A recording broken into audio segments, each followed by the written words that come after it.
My husband told me he was trading up for his younger assistant as he handed me divorce papers. 3 months later, he was filing for bankruptcy because his new wife emptied all his accounts and sold his company assets to her mysterious business partner, who turned out to be me. I sit at my impressive glass desk in my corner office, the golden hour sunlight warming my face as I speak. Behind me, a wall-mounted TV silently plays a financial news channel. The ticker shows a company stock in free fall, with the name Montgomery Ventures prominently displayed in red. Before we jump back in, tell us where you're tuning in from, and if this story touches you, make sure you're subscribed, because tomorrow I've saved something extra special for you. Next to it is an image of Reed looking shocked, clearly caught off guard by reporters. When Reed told our friends that a man of his success deserved someone vibrant and exciting, rather than the boring accountant he'd married, he had no idea that this boring accountant had been quietly building an investment empire that would one day own his company. I pick up a framed photo from my desk, our wedding picture.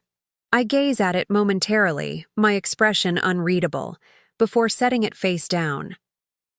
For 15 years, I managed our household finances while Reed built his reputation as a brilliant entrepreneur. What he never knew was that I was also managing a growing investment portfolio that would eventually rival his own company's worth. On my wall hangs a magazine cover with my photo and the headline, "The Invisible Investor: How Connie Thompson Built a $200 million empire while her ex-husband wasn't looking." He never once looked at our tax returns. If he had, he might have. Notice that his boring accountant wife was making more shrewd investments each year than his entire executive team combined. I stand and walk to the window, the city sprawled out below me.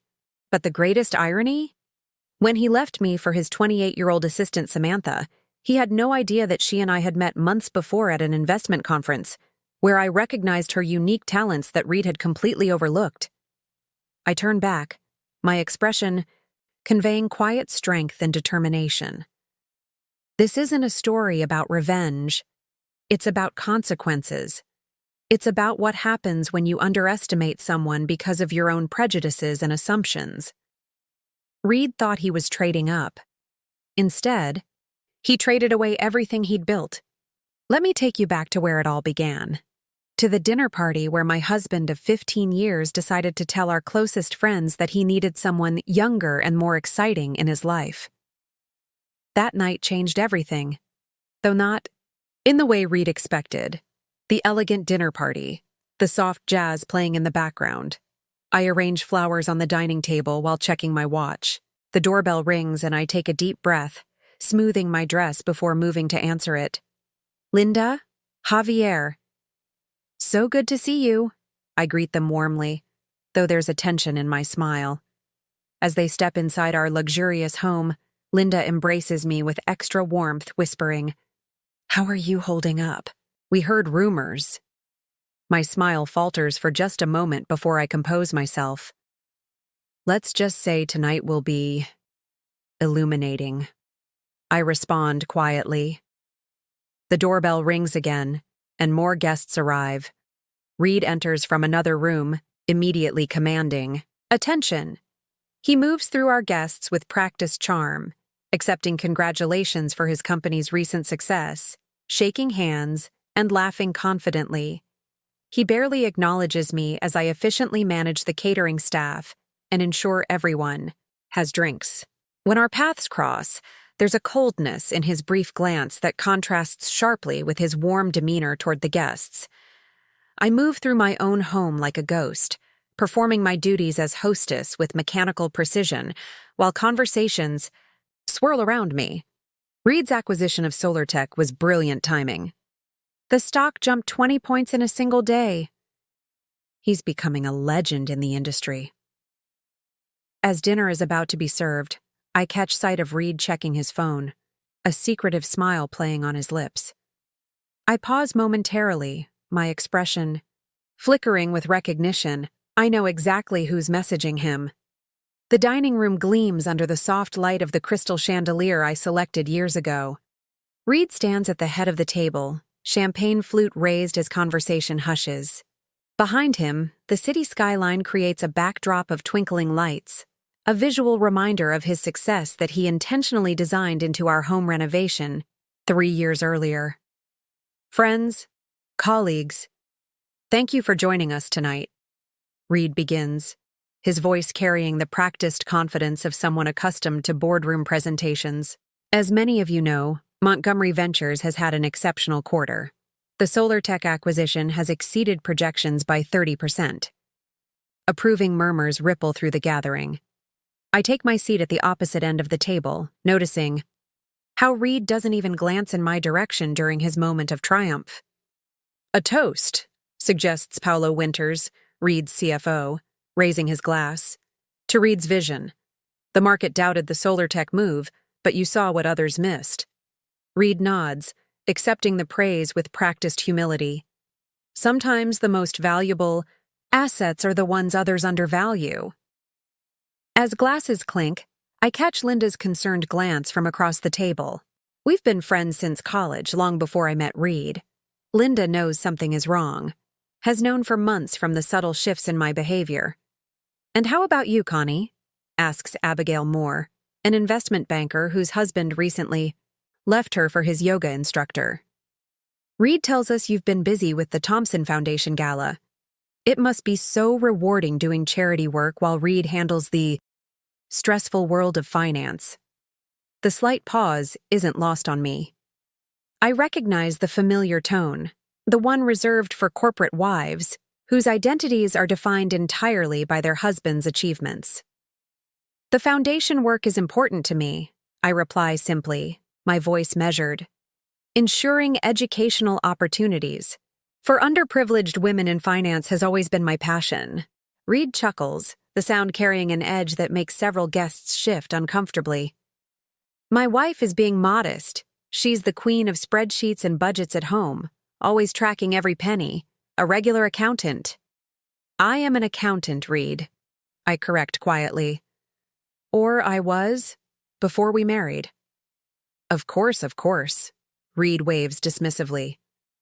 Connie did some bookkeeping work before we met, but once Montgomery Ventures took off, we agreed she should focus on maintaining our home and social calendar. She has such a talent for it. The way he says talent makes it clear he considers it a trivial skill compared to his own business acumen. Benny Howard, a newer addition to Reed's executive team, looks genuinely interested. What kind of accounting did you do, Connie? My sister is considering that field. Before I can answer, Reed interjects. Nothing too complex, Benny. Basic stuff. Connie's real gift is organizing these dinner parties. Speaking of which, he gestures to his empty plate. When is that amazing beef Wellington coming out? I've been bragging about it to everyone. The conversation shifts as servers enter with the main course. I watch Reed's deliberate redirection, a tactic I've observed countless times over 15 years of marriage. Any mention of my professional background is quickly dismissed or minimized, ensuring guests see me only as an extension of Reed's success. Midway through dinner, Reed's phone chimes with a text message. He glances at it, failing to hide the smile that creeps across his face. I don't need to see the screen to know who it's from. The same smile has been appearing with increasing frequency over the past 6 months. Important business, Reed? Javier asks, noticing the distraction. Always, Reed replies, tucking the phone away. Speaking of which, I actually have an announcement to make tonight. The table quiets. My hand stills on my wine glass, my knuckles whitening slightly. I've suspected this moment was coming, but not tonight. Not in front of everyone we know. As some of you may have guessed, there have been some changes in my life. Recently, Reed's voice takes on a rehearsed quality, as though he's practiced this speech privately. Connie and I have had 15 good years together, but people grow and change. The silence around the table deepens, growing uncomfortable as guests begin to realize what's happening. Linda shoots me a look of alarm, which I answer with the slightest shake of my head, a silent request to let this unfold.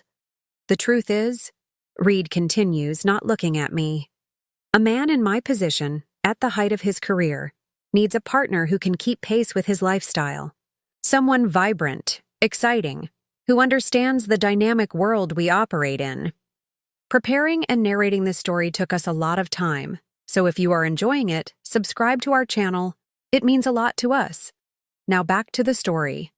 He takes a sip of wine, seemingly oblivious to the horrified expressions around the table. Connie has been a wonderful homemaker, but let's be honest. The exciting world of finance isn't really her element. She's more comfortable with household budgets than venture capital. Paolo coughs awkwardly. Reed, perhaps this conversation— No, it's fine. Reed waves him off. Connie and I have discussed this. Haven't we, dear? I've explained that I'm simply trading up for the next phase of my life. No hard feelings. The collective intake of breath around the table is audible. I set down my fork with deliberate calmness, my face a careful mask that reveals nothing of the calculations happening behind my composed expression. Trading up, I repeat, my voice soft but clear enough to carry through the now silent dining room. An interesting choice of words for leaving. Your wife of 15 years for your 28-year-old assistant.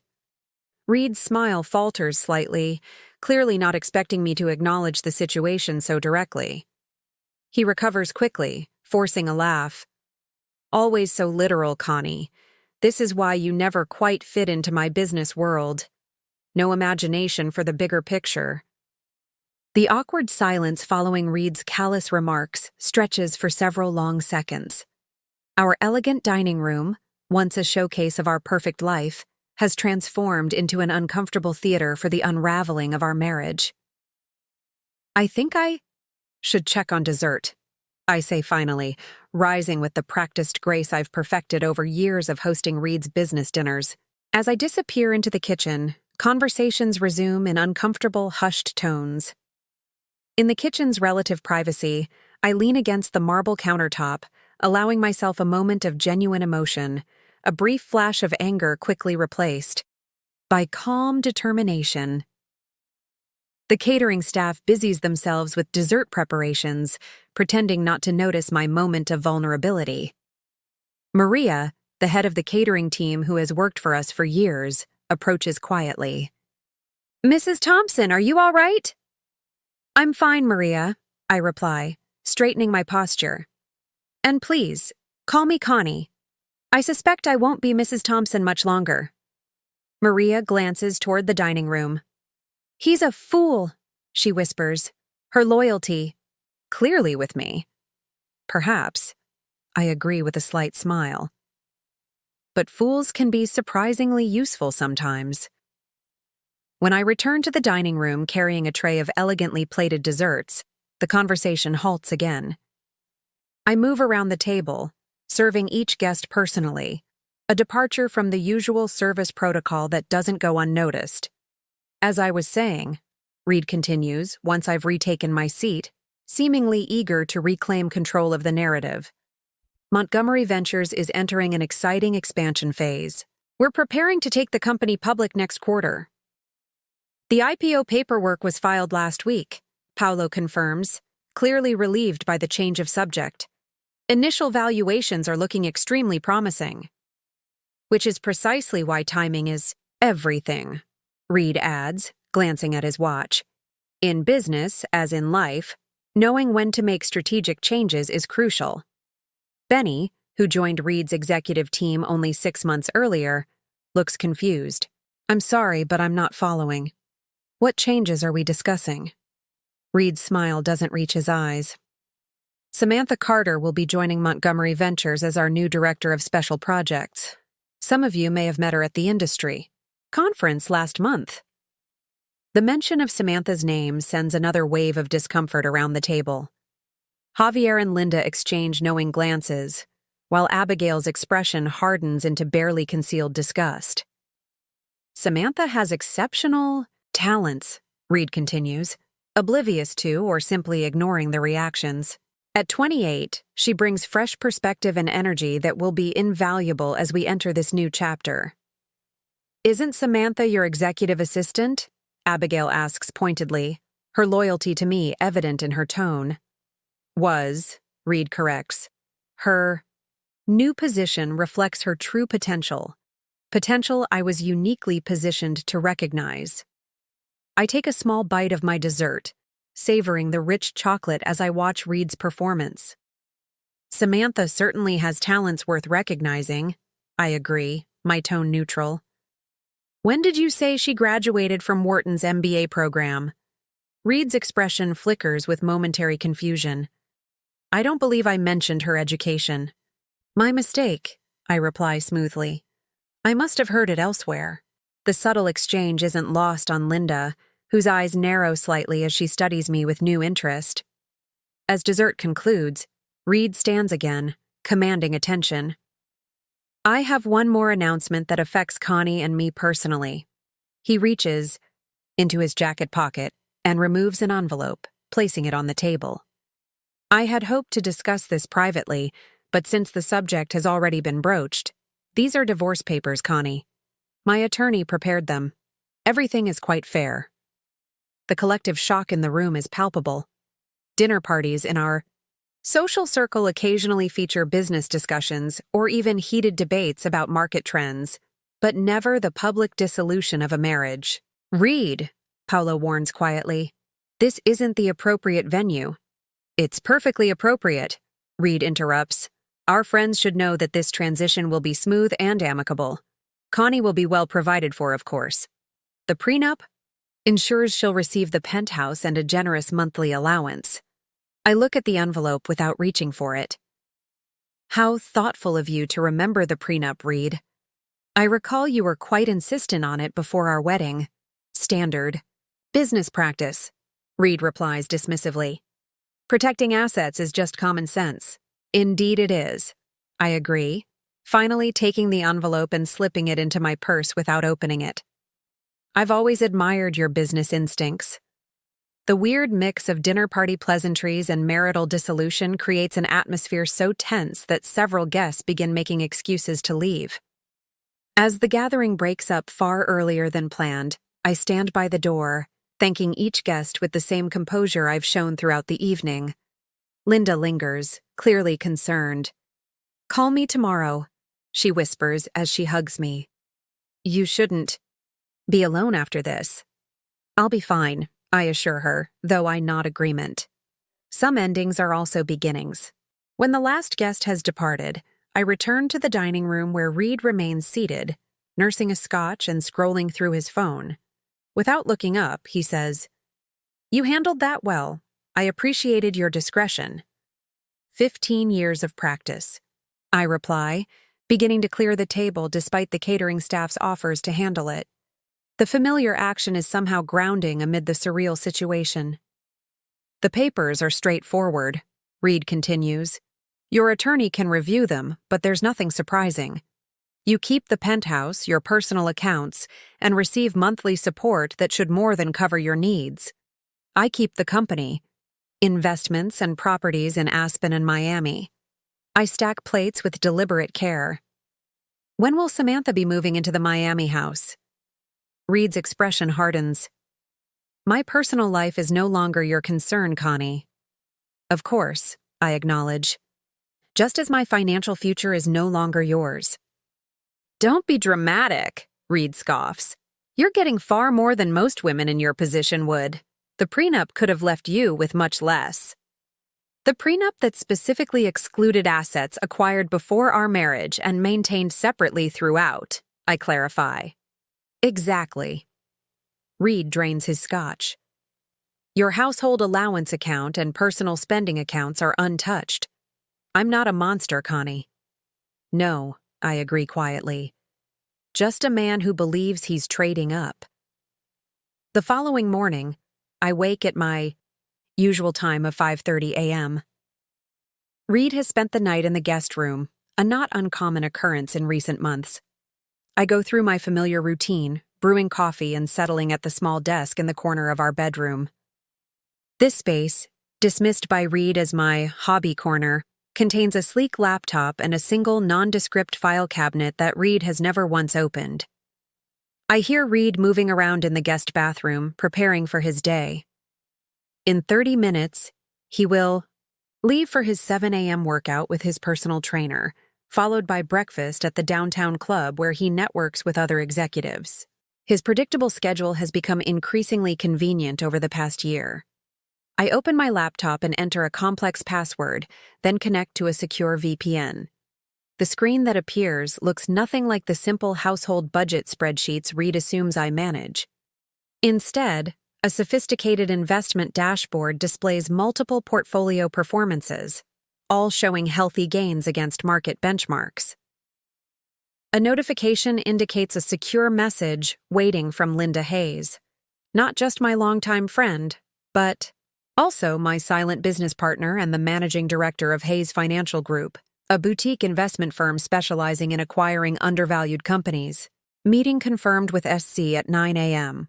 Documents prepared for review. Proceed as discussed? I type a brief reply. Confirmed. Proceed with Phase 1. Will update after meeting. The sound of Reed's footsteps approaching prompts me to switch screens to a household expense tracker just as he appears in the doorway, already dressed in premium athletic wear. I'll be late tonight, he announces without preamble. Dinner meeting with the Morgan Stanley team about the IPO. With Samantha, I ask mildly, not looking up from my screen.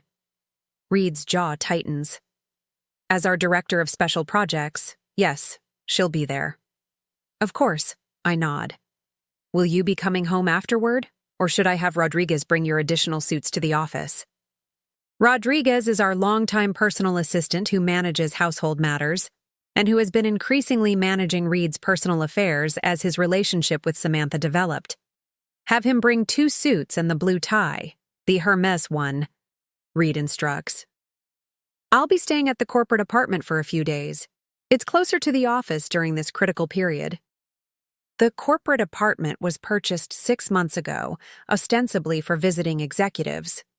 I've never visited it, but I know exactly where it is, what it contains, and how often Reed uses it.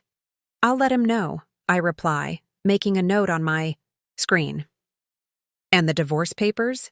Should I have my attorney contact yours directly? Reed seems slightly taken aback by my businesslike approach. Perhaps he expected tears, pleading, or anger. Anything but this calm efficiency.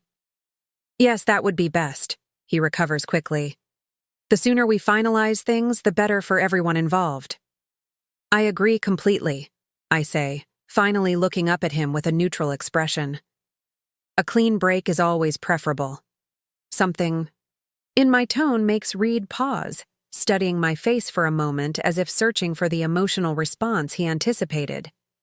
Finding none, he nods curtly and checks his watch. I need to go. Marcus doesn't like to wait. He never has, I agree. Give him my regards. After Reed departs, I return to my investment dashboard. I open a folder labeled Montgomery Ventures that contains detailed analyses of the company's structure, assets, liabilities, and market position. Another subfolder contains information on Reed's personal financial situation, information that would shock him if he knew I possessed it. At precisely 8:15 a.m., my phone rings. I answer without checking the caller ID. Are you all right? Linda's voice carries genuine concern. Last night was unexpected. I'm fine, I assure her. Reed simply accelerated our timeline. When you mentioned this possibility last month, I didn't think he'd do it so publicly, Linda replies. That was unnecessarily cruel. Reed has always had a flair for dramatic moments he believes he controls, I observe. It's actually quite helpful. His predictability makes planning easier. And you're sure about Samantha? Linda asks, lowering her voice slightly though the call is secure. The risk is significant if you've misjudged her. I haven't, I state with quiet confidence. She reached out to me 3 months ago, after Reed's first inappropriate advance.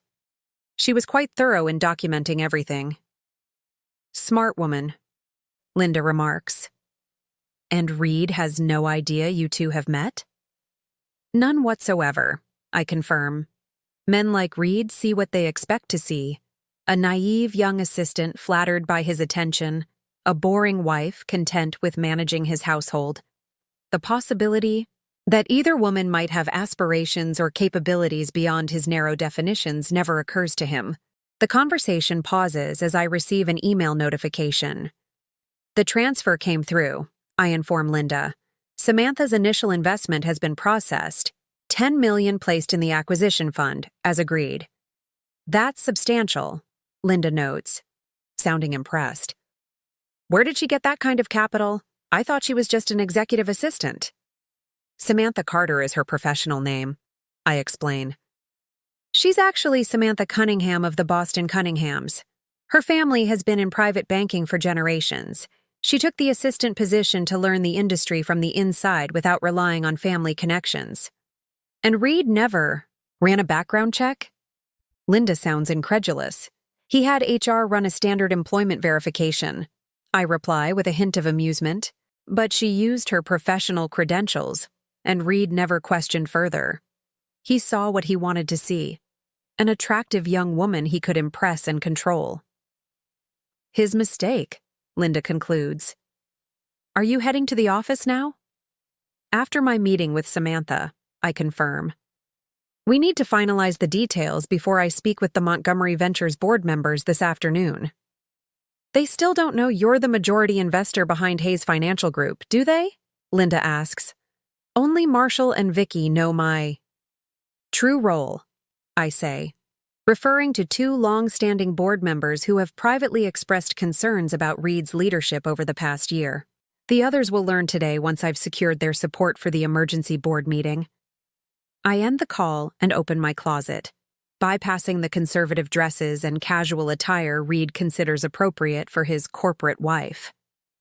Instead, I select a tailored charcoal suit I normally keep at my downtown office, the headquarters of CRT Investments, my personal firm that operates independently of both Montgomery Ventures and Hayes Financial Group. As I dress, I catch my reflection in the mirror. At 43, I look nothing like the meek, accommodating wife Reed has described to his colleagues. My expression reflects the shrewd, calculating financial mind that has quietly built a substantial investment empire, while my husband believed I was merely balancing household accounts. Trading up, I murmured to myself, a small knowing smile playing at my lips. Interesting choice of words indeed. At precisely 9 a.m., I enter the private dining room at the Westbrook Hotel, a discreet establishment favored by financial executives for sensitive meetings. The room offers both privacy and luxury, qualities that make it perfect for conversations that need to remain confidential. Samantha Carter is already seated, a portfolio open on the table before her. At 28, she possesses the polished confidence that comes from old money and elite education, though she has carefully concealed these attributes in her role as Reed's assistant. Her designer suit and minimal but expensive jewelry speak of understated wealth, a stark contrast to the more obvious styling she adopts around Reed.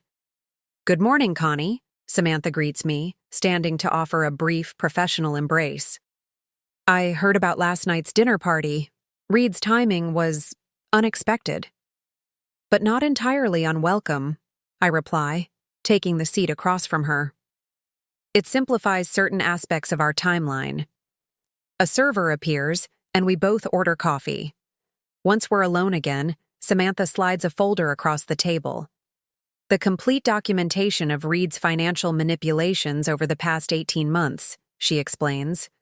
Bank transfers, backdated contracts, altered board minutes, all of it. He's been systematically inflating Montgomery Ventures' valuation in preparation for the IPO. I review the documents, my expression revealing nothing as I process the implications. This is even more extensive than we suspected. Has he involved any other executives? Paolo knows pieces of it, but not the full scope, Samantha confirms. Benny is completely in the dark. Reed keeps him focused on technology development and away from the financials. And you've verified the offshore accounts? Samantha nods. 3 separate accounts in the Caymans, all ultimately controlled by Reed through shell companies, He's been siphoning development funds for at least 2 years. The board has no idea. What about his personal finances? I ask, turning to the next section of documents. That's where it gets interesting, Samantha replies, a hint of satisfaction in her voice. Reed has leveraged almost everything for this IPO. His personal guarantees are attached to over $60 million in loans that are contingent on the public offering proceeding as planned. I absorb this information with calm calculation. So if the IPO fails or is significantly delayed, he's personally exposed to catastrophic losses, Samantha confirms. Not just the company, but his individual assets as well. The Miami and Aspen properties are both collateral for the expansion loans. Properties he was so confident would remain his in the divorce, I note with subtle irony. The server returns with our coffee and departs discreetly. Samantha waits until we're alone again before continuing. There's more, she says, lowering her voice slightly. Reed has been promising certain early investors preferential stock options that directly violate SEC regulations. If this information reaches the commission before the IPO filing is complete, the entire offering would be suspended pending investigation, I finish for her. Has he documented these promises? Not officially, Samantha replies. But he sent emails from his personal account that strongly imply these arrangements. I've included copies. I sip my coffee thoughtfully. When did you first notice these discrepancies? About 7 months ago, Samantha explains. Reed asked me to help organize his personal files for the IPO preparation. He assumed I wouldn't understand what I was seeing, just an assistant handling paperwork. A common and costly assumption, I observe. What prompted you to contact me rather than going directly to the board or authorities? Samantha's expression hardens slightly. 2 things. First, I did my research on you after Reed mentioned your background in accounting. What he described as basic bookkeeping didn't align with your educational credentials or early career achievements before your marriage. And the second reason? I prompt. Reed's behavior toward women in the company, Samantha states flatly.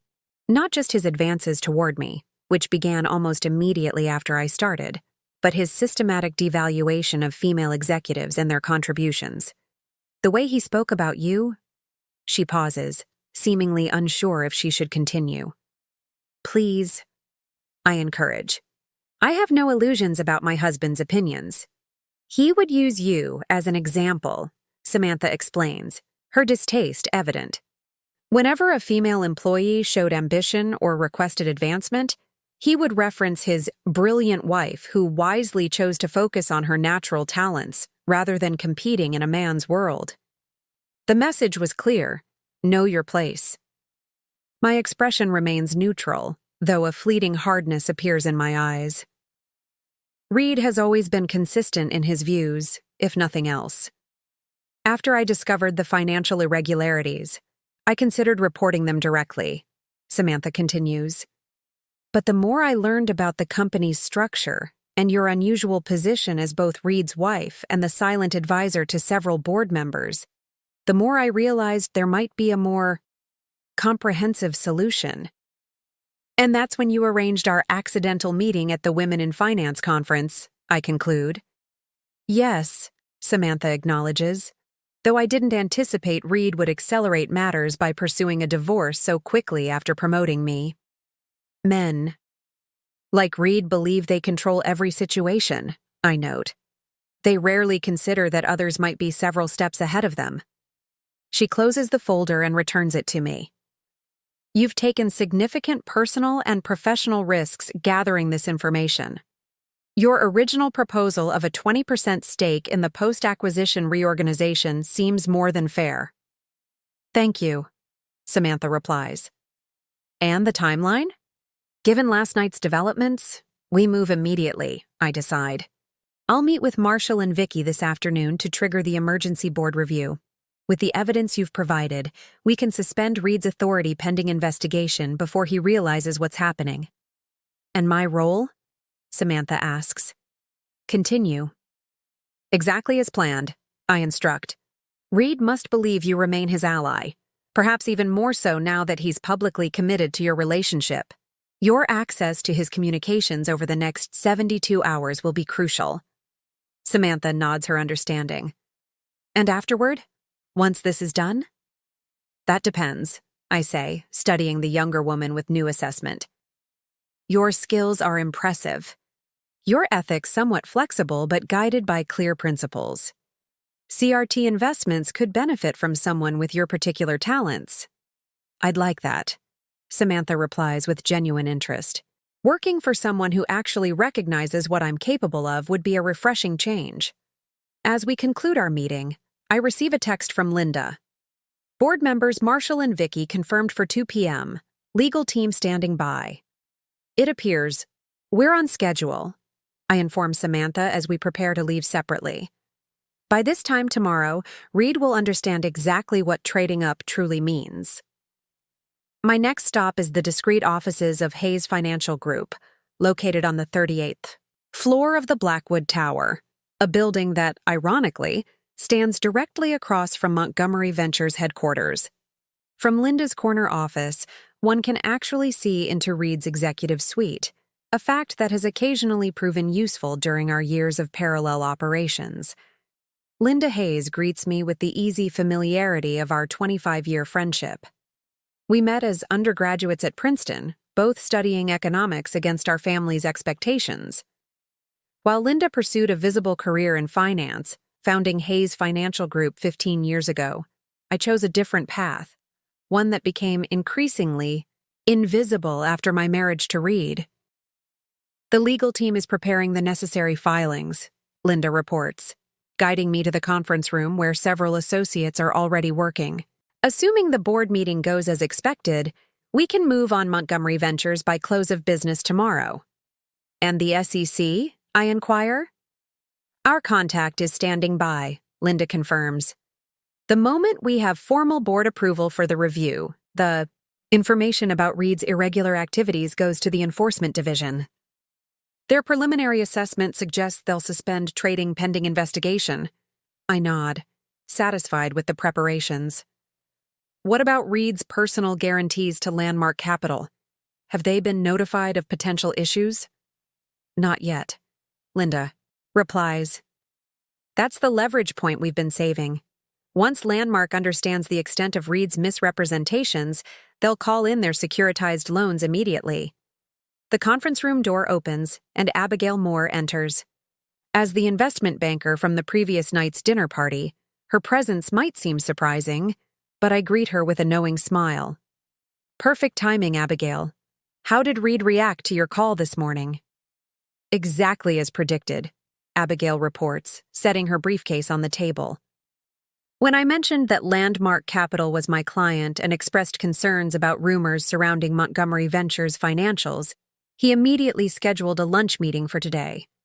He's planning to clarify any misunderstandings about the company's position. Excellent, I acknowledge. Your role is crucial here. Reed needs to believe Landmark is still supportive while we secure the board's cooperation. Abigail nods her understanding. 15 years I've watched him dismiss your intelligence while you built this operation right under his nose. I have to admit, there's a certain poetic justice to this moment. This isn't about justice, I correct mildly.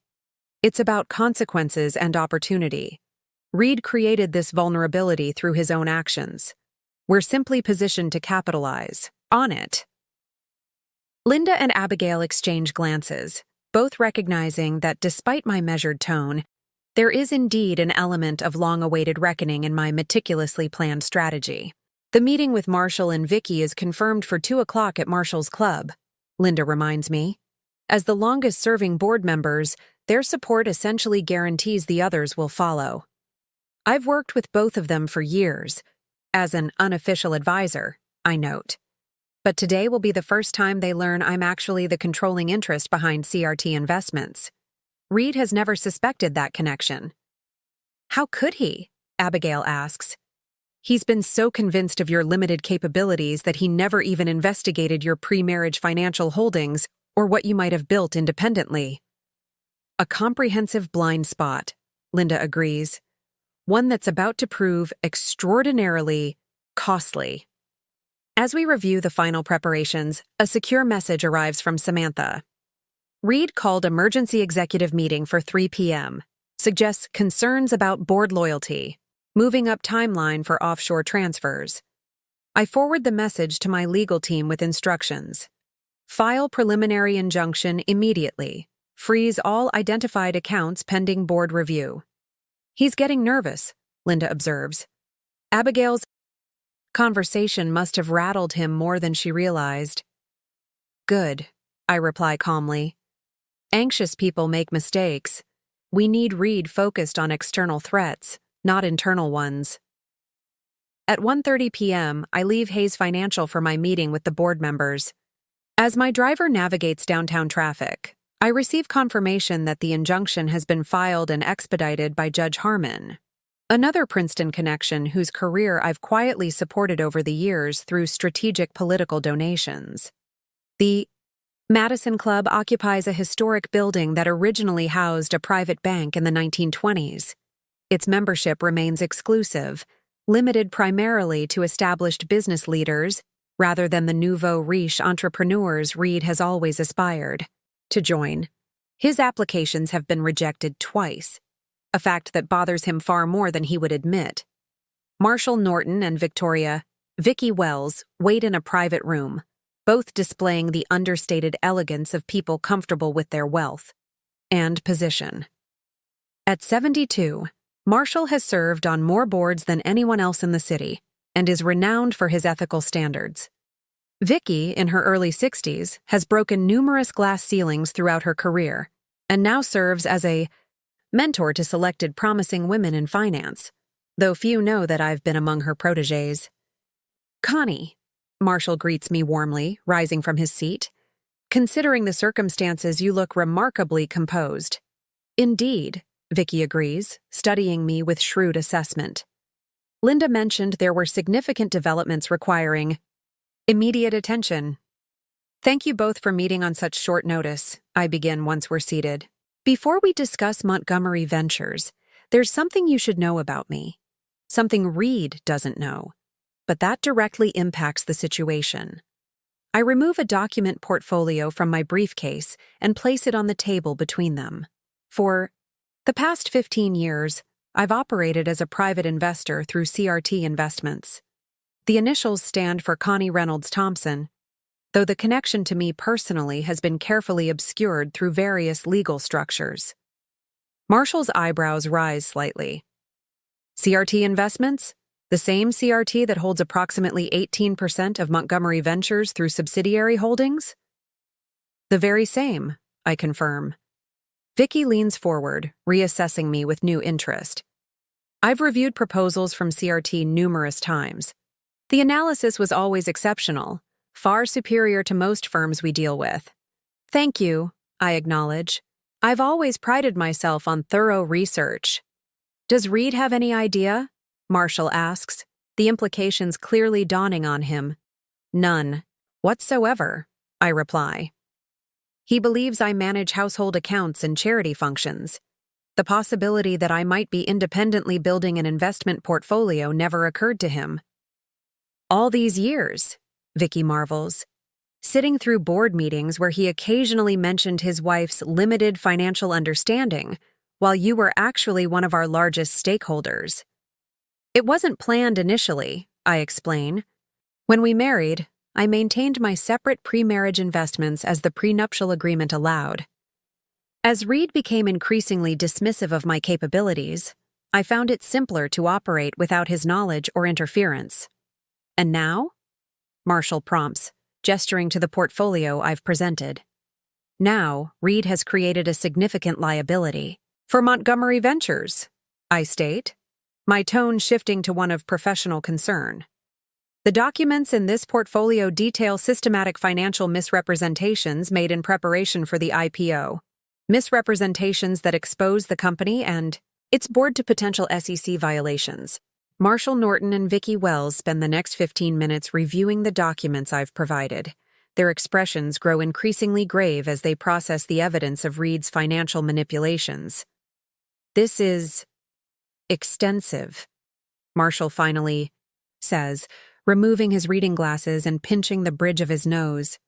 If even half of these irregularities are verified, the IPO would be impossible. The company itself could face existential threats. The board would be implicated as well, Vicky notes, her legal background evident in her immediate assessment of liability.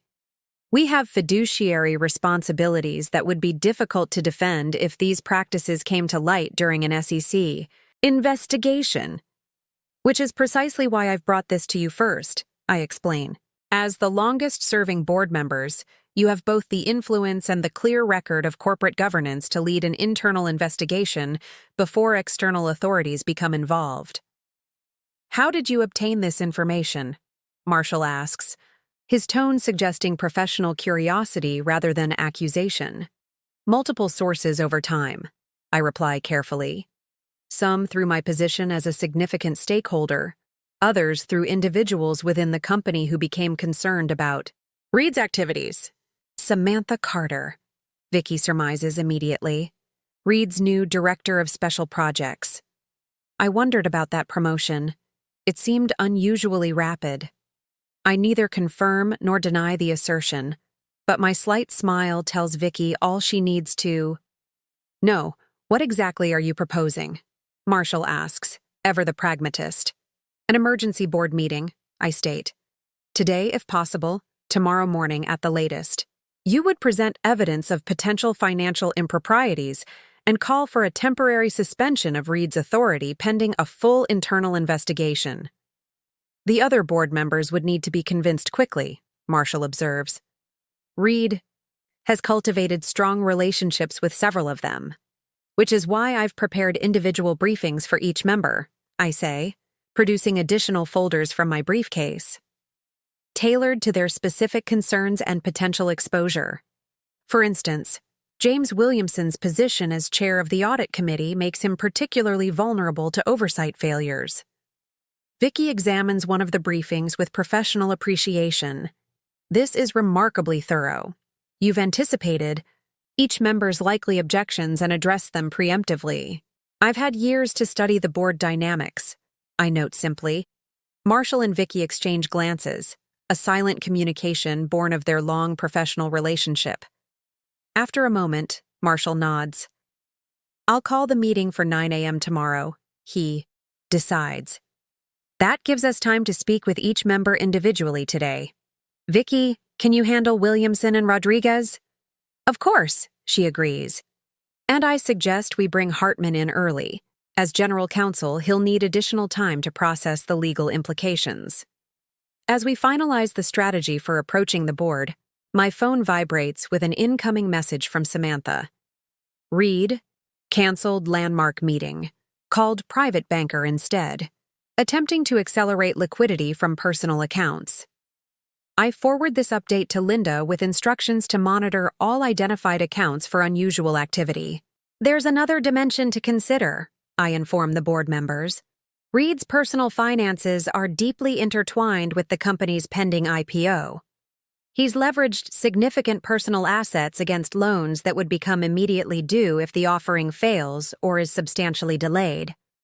Which means he has every incentive to conceal problems, Vicky concludes, and potentially move assets before any investigation begins. Precisely, I confirm. I've taken the precaution of filing for a temporary injunction freezing certain accounts where commingled funds may be held, but it's likely he has contingencies we haven't yet identified. This is moving very quickly, Marshall observes. When did you become aware of the full scope of these issues? I've had concerns for approximately 8 months, I explain. But the complete picture only emerged recently, accelerated by Reed's personal decisions. My tone remains professional, but both board members recognize the reference to Reed's affair and his abrupt announcement of divorce proceedings. Speaking of which, Vicky says carefully, how does this intersect with your personal situation? The board will need assurance that corporate governance isn't being compromised by marital discord. It's a fair question, one I've anticipated. My interest is in protecting my investment and the company's long-term viability. The personal aspects, while admittedly complex, are separate from the financial improprieties that threaten the organization. And yet the timing is difficult to ignore, Marshall notes, though his tone suggests understanding rather than criticism. The timing is unfortunate, but relevant only in that Reed's increasing personal recklessness parallels his professional conduct, I reply. Had he maintained proper corporate governance while pursuing his personal agenda, we wouldn't be having this conversation. This pragmatic assessment appears to satisfy both board members. We proceed to coordinate our approach to the remaining directors, with Marshall placing calls to schedule private meetings throughout the afternoon. As we conclude our discussion, Vicky takes a moment to speak privately with me while Marshall steps away to make arrangements. I've known you for 15 years, she says quietly. Watched you navigate Reed's world with remarkable patience. I always suspected there was more to your story than the corporate wife facade, but even I underestimated the extent of your independent operations. Most people see what they expect to see, I reply. Reed expected a supportive wife with limited ambitions beyond our home. It was simply more efficient to let him believe that while I built something separately. And now? Vicky asks. After tomorrow's meeting, that separate existence will become public knowledge. Are you prepared for that transition? I consider this question carefully. For 15 years, I've operated in the shadows of Reed's assumptions. While the privacy had certain advantages, it also imposed significant limitations. I'm ready to step into the light. Good, Vicky says with a nod of approval. Because once this starts, there's no going back. Reed will fight, not just to save his company, but to salvage his ego. When men like him discover they've been outmaneuvered, particularly by women they've dismissed, the reaction can be volatile. I'm counting on it, I acknowledge with quiet confidence. Reed's predictability has always been his greatest vulnerability. His ego won't allow him to retreat strategically or admit error. He'll overreach, making his position progressively worse. Marshall returns, ending our private conversation. It's arranged, he announces. I'll meet with Douglas and Chen this afternoon. Vicky has confirmed with Williamson and Rodriguez. Hartman will join us for dinner to review the legal strategy. Excellent, I say, gathering my materials. Linda's team will provide any additional documentation you require. By this time tomorrow, Montgomery Ventures will be under new management. As we part ways, my phone vibrates with another message. This one from an unexpected source. It's Reed. Need to discuss financial arrangements for divorce settlement. Dinner tonight at 8, L'Etoile. The message strikes me as oddly timed, given the accelerating crisis at his company.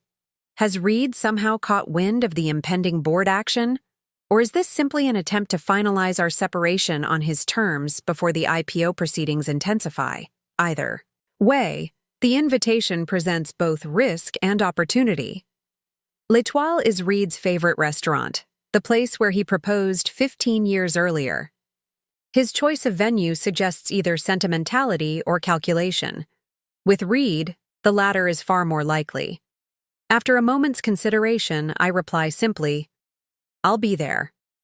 The afternoon unfolds with methodical precision as my long-laid plans accelerate into their final phase.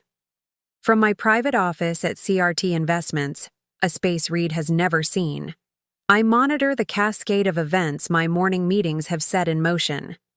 Linda's team has successfully filed the temporary injunctions against Reed's offshore accounts. Judge Harmon has expedited the orders, citing compelling evidence of imminent asset dissipation. Marshall and Vicky are systematically meeting with each board member, building the consensus needed for tomorrow's emergency session. My secure messaging system continuously updates with developments from various fronts. From Samantha, 3:26 p.m. Reed, increasingly agitated, ordered IT to restrict access to financial servers, told Paolo to prepare contingency statements for tomorrow, called Aspen Realtor about accelerated listing of property. From Linda, 3:40 p.m. Landmark Capital. Received anonymous tip about Montgomery Financials. Their risk team is requesting emergency meeting with Reed tomorrow. From Abigail, 4:12 p.m. 3 major IPO underwriters have called requesting verification of Q3 projections after market rumors. Reed diverted all calls to Paolo. Each message confirms what I anticipated. Reed is feeling the pressure from multiple directions, but still hasn't identified the true source. His attempts to shore up his position are reactive and increasingly desperate, exactly as I predicted. At 4:30 p.m., I hold a secure video conference with my core team, Linda, Abigail, and Richard Dixon, my personal attorney who has quietly maintained the legal structures that keep CRT investments separate from my married identity. The board alignment is progressing better than expected, I report. Marshall has secured provisional agreement from Douglas and Chen. With Vicky bringing Williamson and Rodriguez on board, we'll have the 5 votes needed to suspend Reed pending investigation. What about the SEC filing? Richard asks. Timing will be critical there. The documentation is prepared, Linda confirms. The moment the board votes for suspension, we submit the evidence of financial improprieties to the enforcement division. Their initial review suggests they'll likely halt trading immediately and launch a formal investigation. And Samantha's position? Abigail inquires. Once this breaks, Reed will immediately suspect her involvement. She's prepared, I assure them. Her employment contract, which Reed himself approved last month, includes substantial protections for whistleblowers. Additionally, her family connections provide a level of insulation Reed can't penetrate. The Cunninghams have relationships with regulators going back generations. What about tonight's dinner? Linda asks, her concern evident. It's risky meeting him alone at this stage. I've considered this carefully. It's also an opportunity to assess how much he suspects. Reed requested the meeting to discuss divorce settlement terms, but the timing suggests other motivations. I need to determine whether he's identified any of our maneuvers. You should have security, Richard advises. We can arrange discreet presence at the restaurant. Agreed, I nod. But nothing obvious. Reed has exceptional situational awareness when his interests are threatened. As we finalize arrangements for the evening and the following day's board meeting, I open a secure file on my computer, one I've maintained for 15 years, updating it regularly as both insurance and preparation for this exact scenario. 3 say, file contains comprehensive documentation of my financial history, original investment accounts established before my marriage, every transaction made during my years building CRT investments, and most importantly, irrefutable evidence that all activities have been conducted with proper legal separation from Reed's finances, as stipulated in our prenuptial agreement. The document, labeled Contingency Protocol, includes detailed responses to every potential challenge Reed might mount, once he discovers the extent of my independent wealth and influence. I've anticipated his likely arguments, prepared counters to each, and documented supporting evidence, all maintained with the same meticulous attention to detail that has characterized my hidden business operations. At 6 p.m., I begin preparing for my dinner with Reed. I select my attire carefully, a sleek black dress that projects confidence without ostentation, accessorized with a single piece of jewelry, the diamond necklace Reed gave me on our 10th anniversary. This choice is deliberate. The necklace represents the peak of our marriage, before Reed's ambitions and infidelities had corroded whatever genuine connection we once shared. Wearing it tonight will suggest sentiment and vulnerability, psychological elements Reed would expect from a wife being discarded for a younger woman. As I fasten the necklace, I study my reflection dispassionately. At 43, I remain striking, not with the obvious youth that attracted Reed to Samantha, but with the poised elegance that comes from self-assurance. The woman in the mirror betrays nothing of the complex machinery I've set in motion, nothing of the calculated patience with which I've built my hidden empire. My phone chimes with a message from Samantha. Reed left office at 5:45. Called his broker first, then his banker. Attempted to liquidate personal investment account, but was informed of temporary hold due to administrative review. Extremely agitated. Security reported he broke a glass in his office. So the financial restraints are already taking effect. Reed will be arriving at dinner frustrated and suspicious, a volatile combination that might make him careless. At 7:30 p.m., my driver delivers me to L'Etoile. The maitre d' greets me by name. I'm known here independently of Reed, though he doesn't realize this. I've cultivated relationships with the owner and staff over years, occasionally using the restaurant for discreet business meetings when Reed was traveling. Mr. Thompson has not yet arrived, the maitre d' informs me. Would you like to be seated or wait at the bar? The table, please, I decide. Choosing to be seated first is a subtle power move, one Reed will notice immediately. As I'm led to our usual corner table, I observe the security measures Richard has arranged. 2 individuals strategically positioned at the bar, and another, seated at a nearby table. They acknowledge me with imperceptible nods as I pass. Once seated, I order a glass of Cabernet and review the final preparations for tomorrow on my secure phone. The injunctions are holding, the board members are aligning as expected, and the SEC documentation is ready for submission immediately following the emergency meeting. Everything is proceeding according to plan. At 8:10 p.m., Reed is deliberately late, another power tactic. I spot him entering the restaurant. He moves with the confident swagger that initially attracted me 15 years ago, though now I recognize it as the carefully constructed persona of a man perpetually performing success rather than actually achieving it. As he approaches, I note subtle signs of strain beneath his composed exterior.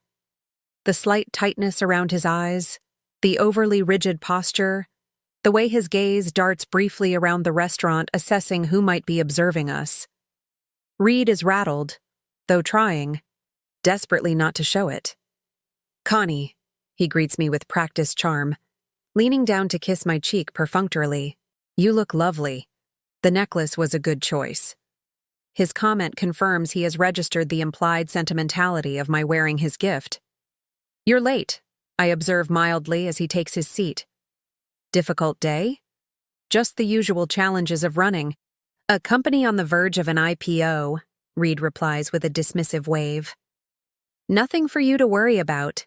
His automatic diminishment of my capacity to understand his business world is so habitual, he probably doesn't even recognize doing it anymore. Of course, I acknowledge, taking a sip of my wine. You wanted to discuss settlement terms? Reed signals the waiter for his usual scotch, neat, before addressing my question. Yes, the settlement. My attorneys have prepared a revised proposal that I think you'll find quite generous. He reaches into his suit jacket and removes a slim document folder. I thought we were proceeding with the terms outlined in the prenuptial agreement, I remark, making no move to take the folder he slides across the table. We could, Reed concedes with what he clearly intends as magnanimity. But I've been reflecting on our 15 years together. You've been a loyal wife, Connie. You deserve more than the minimum requirements.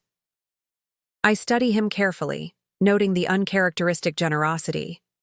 Reed has never voluntarily offered more than absolutely necessary in any negotiation, personal or professional. This deviation from his established pattern is the first clear warning sign that something has changed. How thoughtful, I reply neutrally. May I ask what prompted this sudden reconsideration? Reed's scotch arrives, and he takes a measured sip before answering. Let's just say recent developments have made me appreciate the value of discretion and goodwill between us. The second warning sign. Reed is seeking my cooperation for something beyond the simple dissolution of our marriage. Recent developments with Samantha, you mean? I ask, deliberately misinterpreting to gauge his reaction.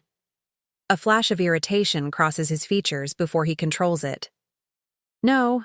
Nothing to do with my personal life. Rather, some complex business matters that would be tedious to explain. I see. I nod, allowing a brief silence to hang between us. People like Reed find silence uncomfortable. They inevitably fill it with information. True to form, Reed continues after a moment.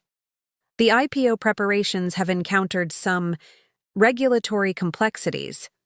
Nothing serious, but timing is critical.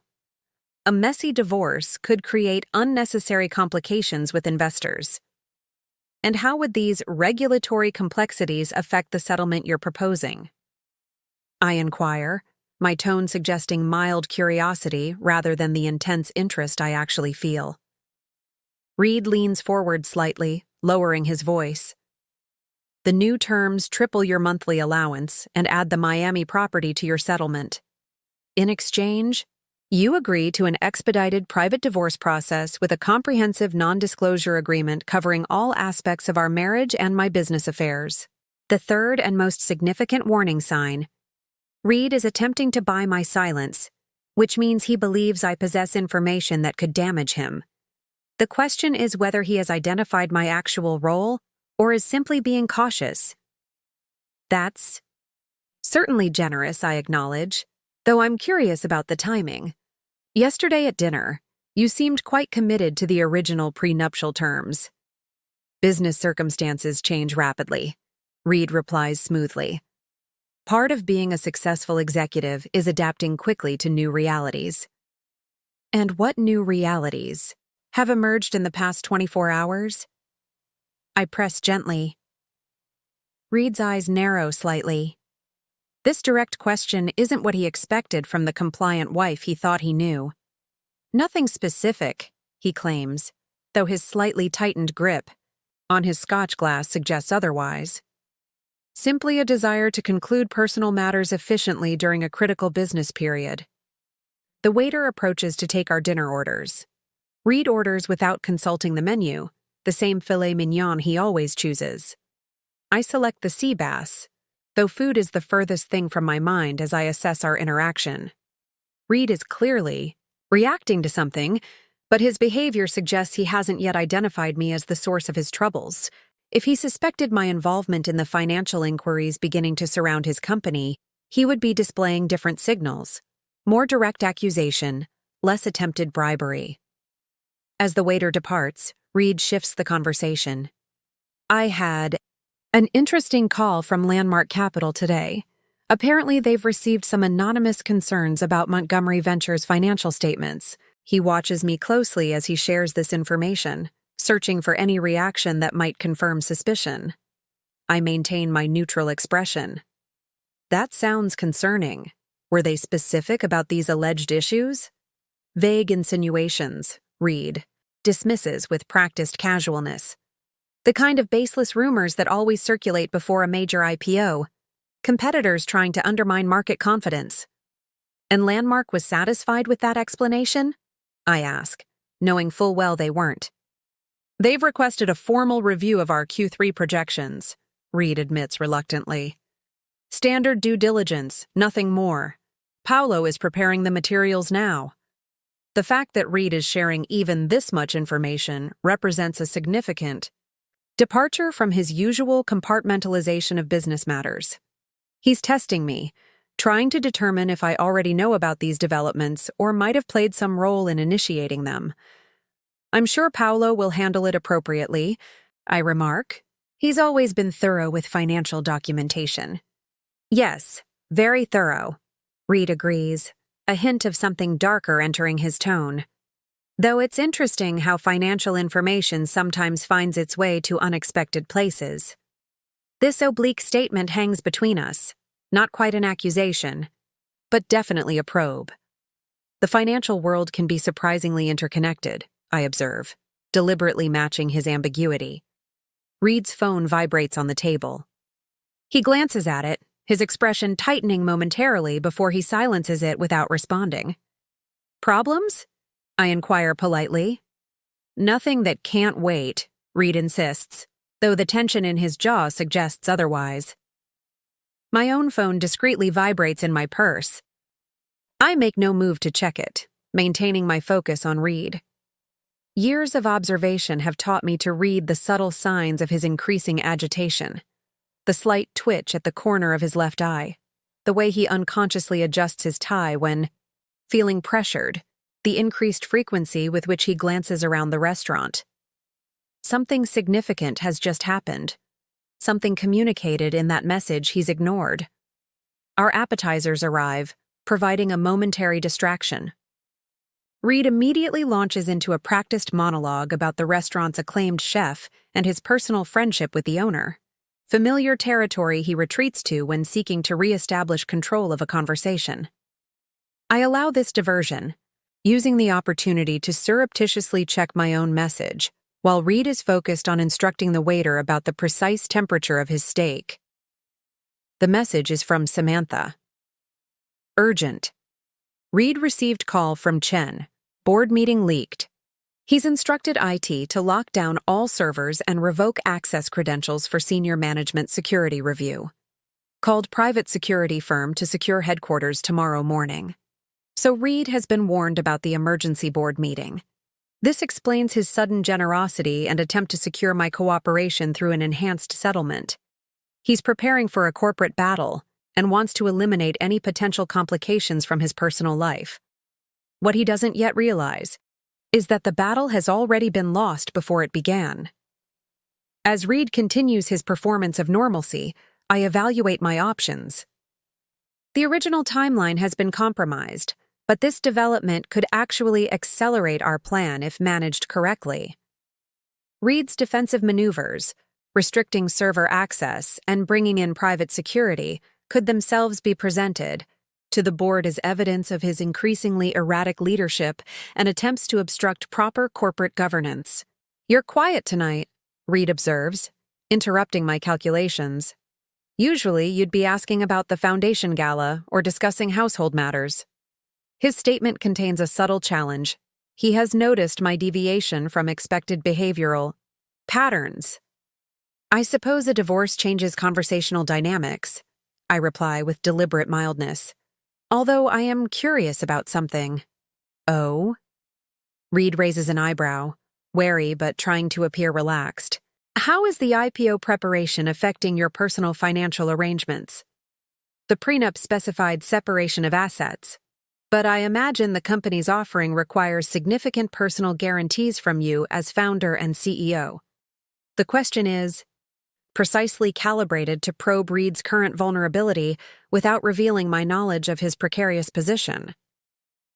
Reed's expression flickers momentarily before he composes himself. "My personal finances are extremely solid," he asserts with forced confidence. "The IPO will proceed as planned, regardless of malicious attempts to undermine it." The remainder of dinner proceeds like an elaborate chess match, with Reed attempting to extract information while I carefully deflect his probes. By the time dessert arrives, creme brulee for Reed, espresso for me, we're both engaged in a sophisticated dance of implications and evasions. "The revised settlement offer requires your signature tonight," Reed states, tapping the folder that has remained untouched on the table between us. "My attorney has arranged for expedited processing first thing tomorrow morning." "That seems unusually rushed," I observe, stirring my espresso. "Most divorce settlements benefit from careful review by both parties' legal representatives." Reed's forced smile doesn't reach his eyes. "As I mentioned, timing is critical. The IPO filing has specific windows of opportunity that can't be missed.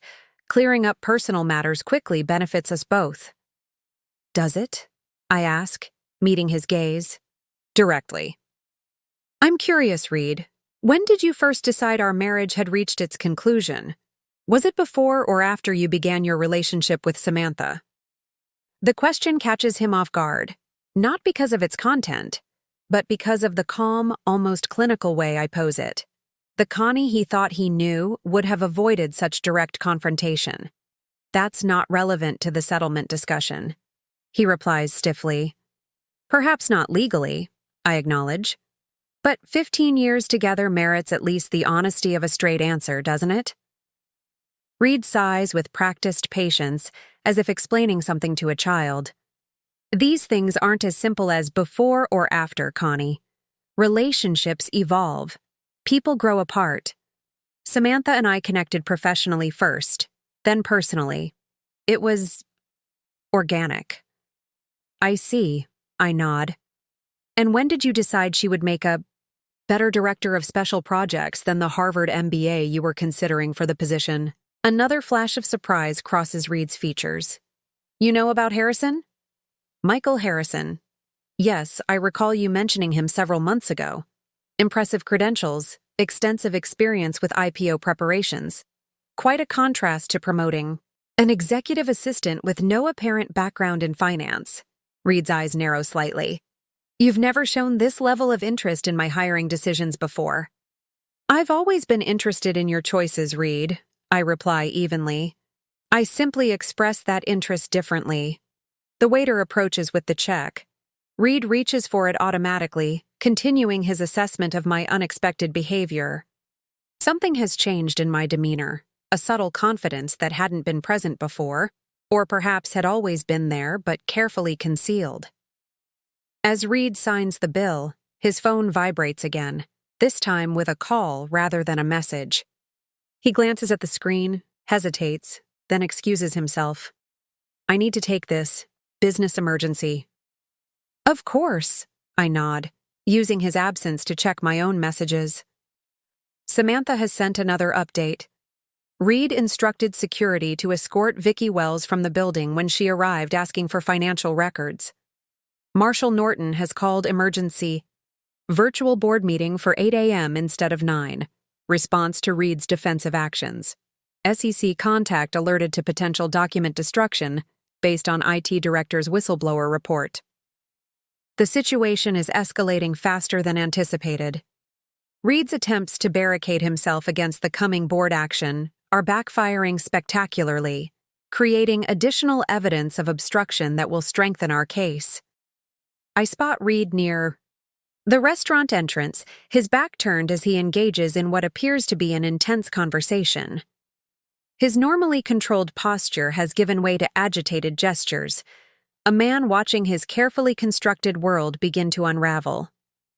I quickly send instructions to my team, accelerate timeline, prepare for immediate SEC filing following virtual board meeting, monitor all account activity overnight, enhance security protocols for all principals. When Reed returns to the table, the composed facade has cracked noticeably. His complexion has paled, and the confident swagger has diminished to tense, controlled movements. Problem with the IPO preparations?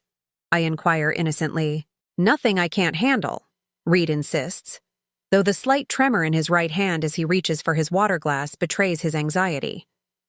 Some board members are expressing unnecessary concerns about routine financial matters, typical corporate politics. That sounds challenging, I sympathize. Vicki Wells has always been particularly thorough with governance issues, hasn't she? Reed's head snaps up, his eyes suddenly sharp with suspicion. How did you know Vicki was involved? Trap has been deliberately set, and Reed has walked directly into it. I allow a slight smile to form. You just told me. For a moment, genuine confusion replaces the suspicion in Reed's expression. Then understanding dawns, followed quickly by the first real assessment he's ever made of the woman he married. He's finally seeing beyond the compliant wife persona I've cultivated so carefully. Who have you been talking to, Connie? He asks, his voice low and controlled despite the anger visibly building behind it. Over the years?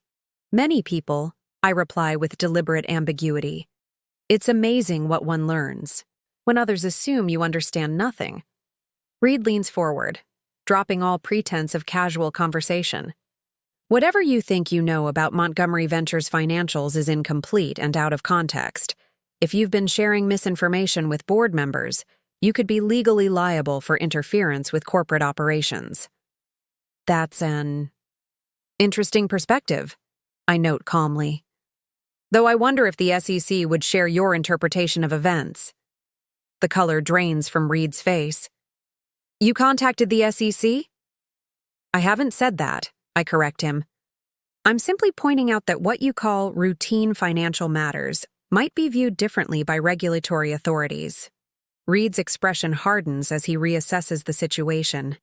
This isn't about our marriage at all, is it? This dinner? Your sudden interest in my business affairs. You're fishing for information. Actually, I already have all the information I need, I reply, my tone unchanged despite the escalating tension. I've had it for some time. For the first time in our 15-year marriage, Reed looks at me with genuine uncertainty, even fear. The woman sitting across from him is suddenly unfamiliar, a stranger wearing the face of someone he thought he knew completely. What exactly do you want? He demands, abandoning the settlement folder entirely. Nothing you can provide at this point, I answer honestly. Events have been set in motion that neither of us can stop now. Events? What are you talking about? Reed's voice rises slightly, drawing glances from nearby diners.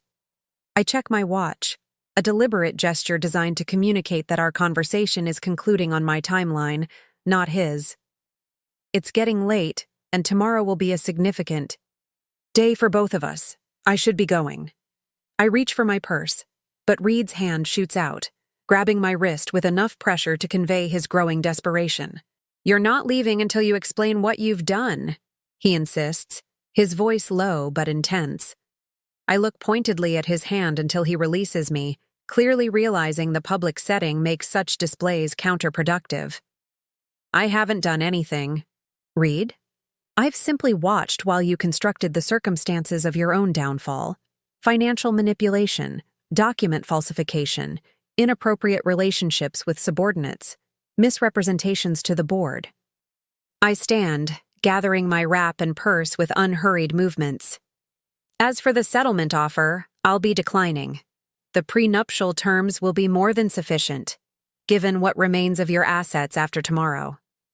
Reed also rises, his expression cycling rapidly between confusion, anger, and growing alarm. What do you mean, what remains? Connie, if you've interfered with my company, not your company, I correct him calmly. The company you currently manage, utilizing investment capital from various sources, including, as you'll soon discover, investment funds controlled by CRT Investments. The name clearly means nothing to Reed, which confirms he has never investigated the Montgomery Ventures shareholder registry beyond surface-level reporting. Who is CRT Investments? He demands, following me as I move toward the exit. I pause, considering whether to reveal this final piece of information now or allow him to discover it during tomorrow's board meeting. A small, human part of me, the part that remembers why I married him 15 years ago, decides he deserves at least this much warning. Connie Reynolds Thompson, I explain quietly. I've been investing independently since before we met, Reed. The prenup you insisted upon protected those separate assets quite effectively, allowing me to build my own investment firm while you believed I was merely managing household accounts. Reed stands frozen near the restaurant entrance, his mind visibly struggling to process my revelation. The carefully constructed reality he has inhabited for 15 years, one where his wife was a competent but financially limited homemaker, is collapsing around him. That's impossible, he finally manages, his voice barely above a whisper. I would have known.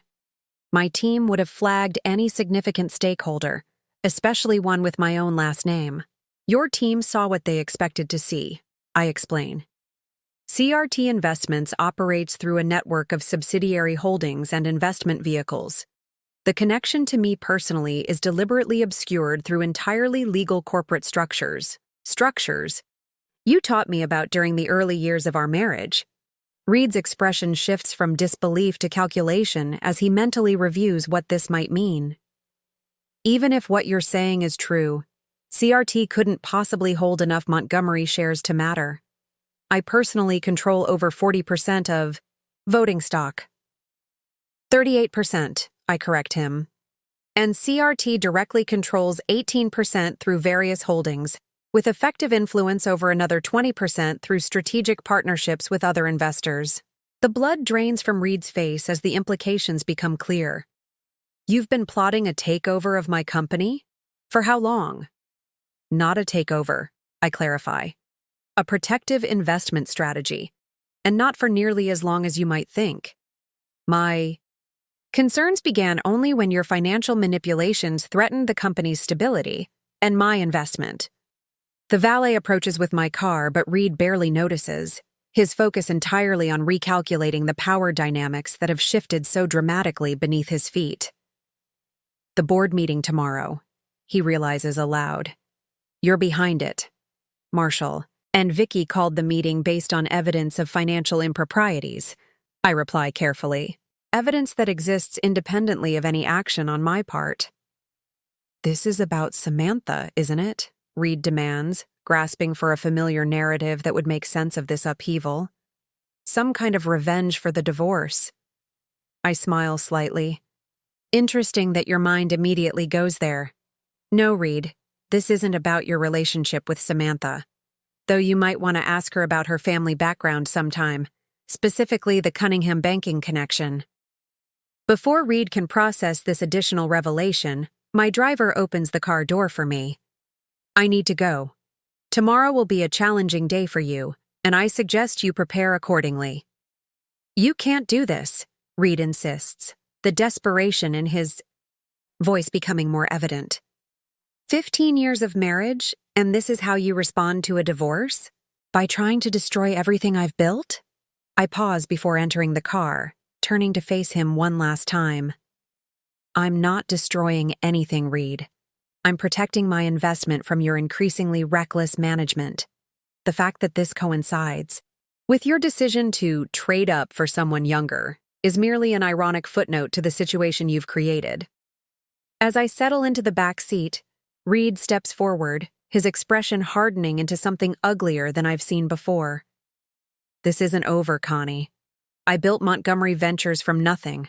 I won't let you or anyone else take it from me. Was never solely yours to lose, I reply calmly as the driver closes my door. Through the window, I add, and you should check your messages. I believe Landmark Capital has been trying to reach you about those personal guarantees. As my car pulls away from the curb, I watch Reed frantically reaching for his phone in the side mirror. His world is unraveling faster than he can process, exactly as I anticipated. In the privacy of the car, I finally allow myself a moment of quiet satisfaction. Not vindication or triumph, but the simple acknowledgement that 15 years of careful preparation have culminated in this precise moment. Reed is finally seeing me clearly, though far too late for it to matter. My phone vibrates with a message from Linda. Internal whistleblower at Montgomery confirms Reed ordered document shredding tonight. SEC enforcement notified. Electronic. Evidence preservation order issued. They'll arrive at headquarters at 7 a.m. Things are moving even faster than planned. Reed's panic-driven attempts to conceal evidence are only strengthening the case against him. By morning, Montgomery Ventures will be under regulatory control, the IPO indefinitely suspended, and Reed's personal financial house of cards will begin its inevitable collapse. I send a brief reply. Proceeding as planned. Enhanced security protocols in effect for all team members. Virtual board meeting confirmed for 8 a.m. Next, I message Samantha. Dinner concluded. Reed now aware of CRT, connection, but not your family background. Maintain normal communication protocol. Update if he contacts you. The response comes almost immediately. Understood. He's called twice already, sent to voicemail. Security team reports he's still at restaurant, appears to be making multiple calls. Reed will be reaching out to his allies, trying to assemble support before tomorrow's board meeting. What he doesn't yet realize is how thoroughly isolated he has become through his own actions. The financial irregularities Samantha has documented are so significant that even his most loyal executives will distance themselves once the evidence is presented. As my car navigates the evening traffic toward my Riverside Drive apartment, not the penthouse I share with Reed, I switch my phone to a different secure profile. This secondary identity contains my direct communications with the regulatory authorities and legal team handling the SEC filing. The update from my regulatory Counsel confirms what I already suspected. SEC enforcement prepared for early morning action based on whistleblower testimony. Trading suspension likely by market open. Criminal referral to DOJ possible depending on document destruction evidence. This is accelerating beyond even my carefully constructed timeline. What began as a protective strategy to prevent Reed's mismanagement from destroying Montgomery Ventures' value has evolved into something more consequential. His response to the initial inquiries, attempting to conceal evidence and obstruct legitimate board oversight, has transformed financial irregularities into potential criminal violations. I hadn't anticipated or desired this outcome, but I prepared for it nevertheless. The contingency protocol document I've maintained for 15 years includes provisions for criminal proceedings, ensuring my investments and reputation remain protected, regardless of how severely Reed's actions are ultimately judged. At 10:30 p.m. As my car approaches my private residence, my secure phone registers an alert from the monitoring system at the penthouse I share with Reed. He has returned home and is accessing my private office, the space he has always dismissed as my household management center. Through the security camera I discreetly installed years earlier, I watch as Reed systematically searches through my desk drawers and filing cabinets. His movements are frantic, lacking his usual calculated precision. He's looking for evidence, connecting me to CRT investments, still not fully accepting the revelation that has shattered his perception of our marriage. Of course, he will find nothing. I've maintained absolute separation between my personal identity as Reed's wife and my professional identity as the architect of CRT investments. No physical documents in the penthouse connect these two worlds. At precisely 5:30 a.m., I wake to a series of urgent notifications on my secure phone. Overnight developments have accelerated the timeline dramatically. From SEC enforcement contact, 4:18 a.m., Judge Harrison signed emergency order freezing all Montgomery Ventures assets pending investigation. Enforcement team en route to headquarters. Order includes personal accounts of key executives. From Linda, 4:45 a.m. Landmark Capital called all personal guarantee loans associated with Reed. 3 properties now in default status. Banking partners notified of potential fraud concerns. From Samantha, 5:10 a.m. Reed arrived at office. At 4 a.m. Security reports erratic behavior, attempts to access secure server room denied by IT director. Currently locked in office with Paolo, both refusing to communicate with staff. The situation is deteriorating faster than even I anticipated. Reed's desperate attempts to salvage his position are only compounding his legal exposure. Exactly as I predicted when I outlined his likely reactions in my contingency protocol document years earlier. I dress efficiently in a tailored navy suit, professional, armor for the day ahead, and review the final preparations for the virtual board meeting now just hours away. The presentation documenting Reed's financial manipulations has been updated overnight to include his attempts at document destruction and server access, further strengthening the case for his immediate removal. At 6:30 a.m., as my driver navigates toward the Hayes Financial Group offices where I'll participate in the virtual board meeting, breaking news alerts begin appearing across financial networks.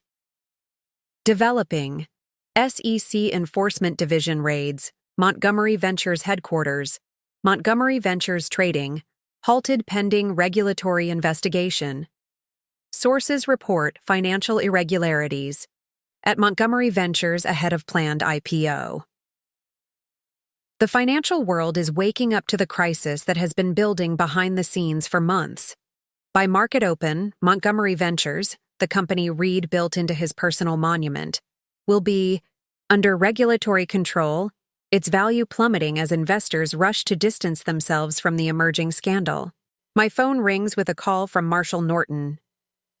"Good morning, Marshall," I answer calmly. "Connie," his voice conveys controlled urgency. "The SEC arrived before I could reach Reed. They've secured the building and restricted access to all executives, including board members. Our virtual meeting may need to be delayed." "That won't be necessary," I assure him. The board can still convene virtually to vote on leadership changes. In fact, acting decisively now demonstrates proper governance. Response to the situation. You're right, Marshall acknowledges. I've already heard from Williamson and Rodriguez. They're especially concerned about personal liability if we don't move quickly to separate the board's actions from Reed's. A reasonable concern, I agree. Have you been in contact with Reed? Directly? Attempted twice, Marshall reports. He's not responding to calls or messages. Paolo's attorney contacted me stating his client is cooperating fully with authorities and had no knowledge of any intentional misrepresentations. The predictable abandonment has begun. Reed's closest allies are already positioning themselves as unwitting participants rather than active collaborators. By day's end, he will stand essentially alone. I arrive at Hayes Financial Group headquarters at 7:30 a.m. Linda meets me in the lobby, tablet in hand displaying real-time updates of the unfolding situation. NASDAQ has officially suspended trading. Of Montgomery shares, Linda reports as we walk toward the conference room. Reed finally emerged from his office when the SEC arrived. According to Samantha, he's currently being interviewed by enforcement officials in the main conference room. And the personal accounts? I inquire. All frozen as of 6 a.m., Linda confirms. The temporary injunctions we filed yesterday have been superseded by the SEC's broader freeze order.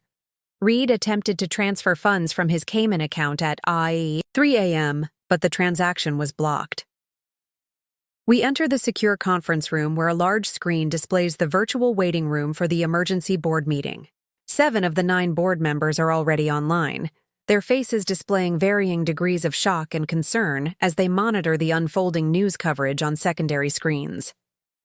At 7:55 a.m., Marshall Norton calls the emergency meeting to order. His opening statement is brief and direct.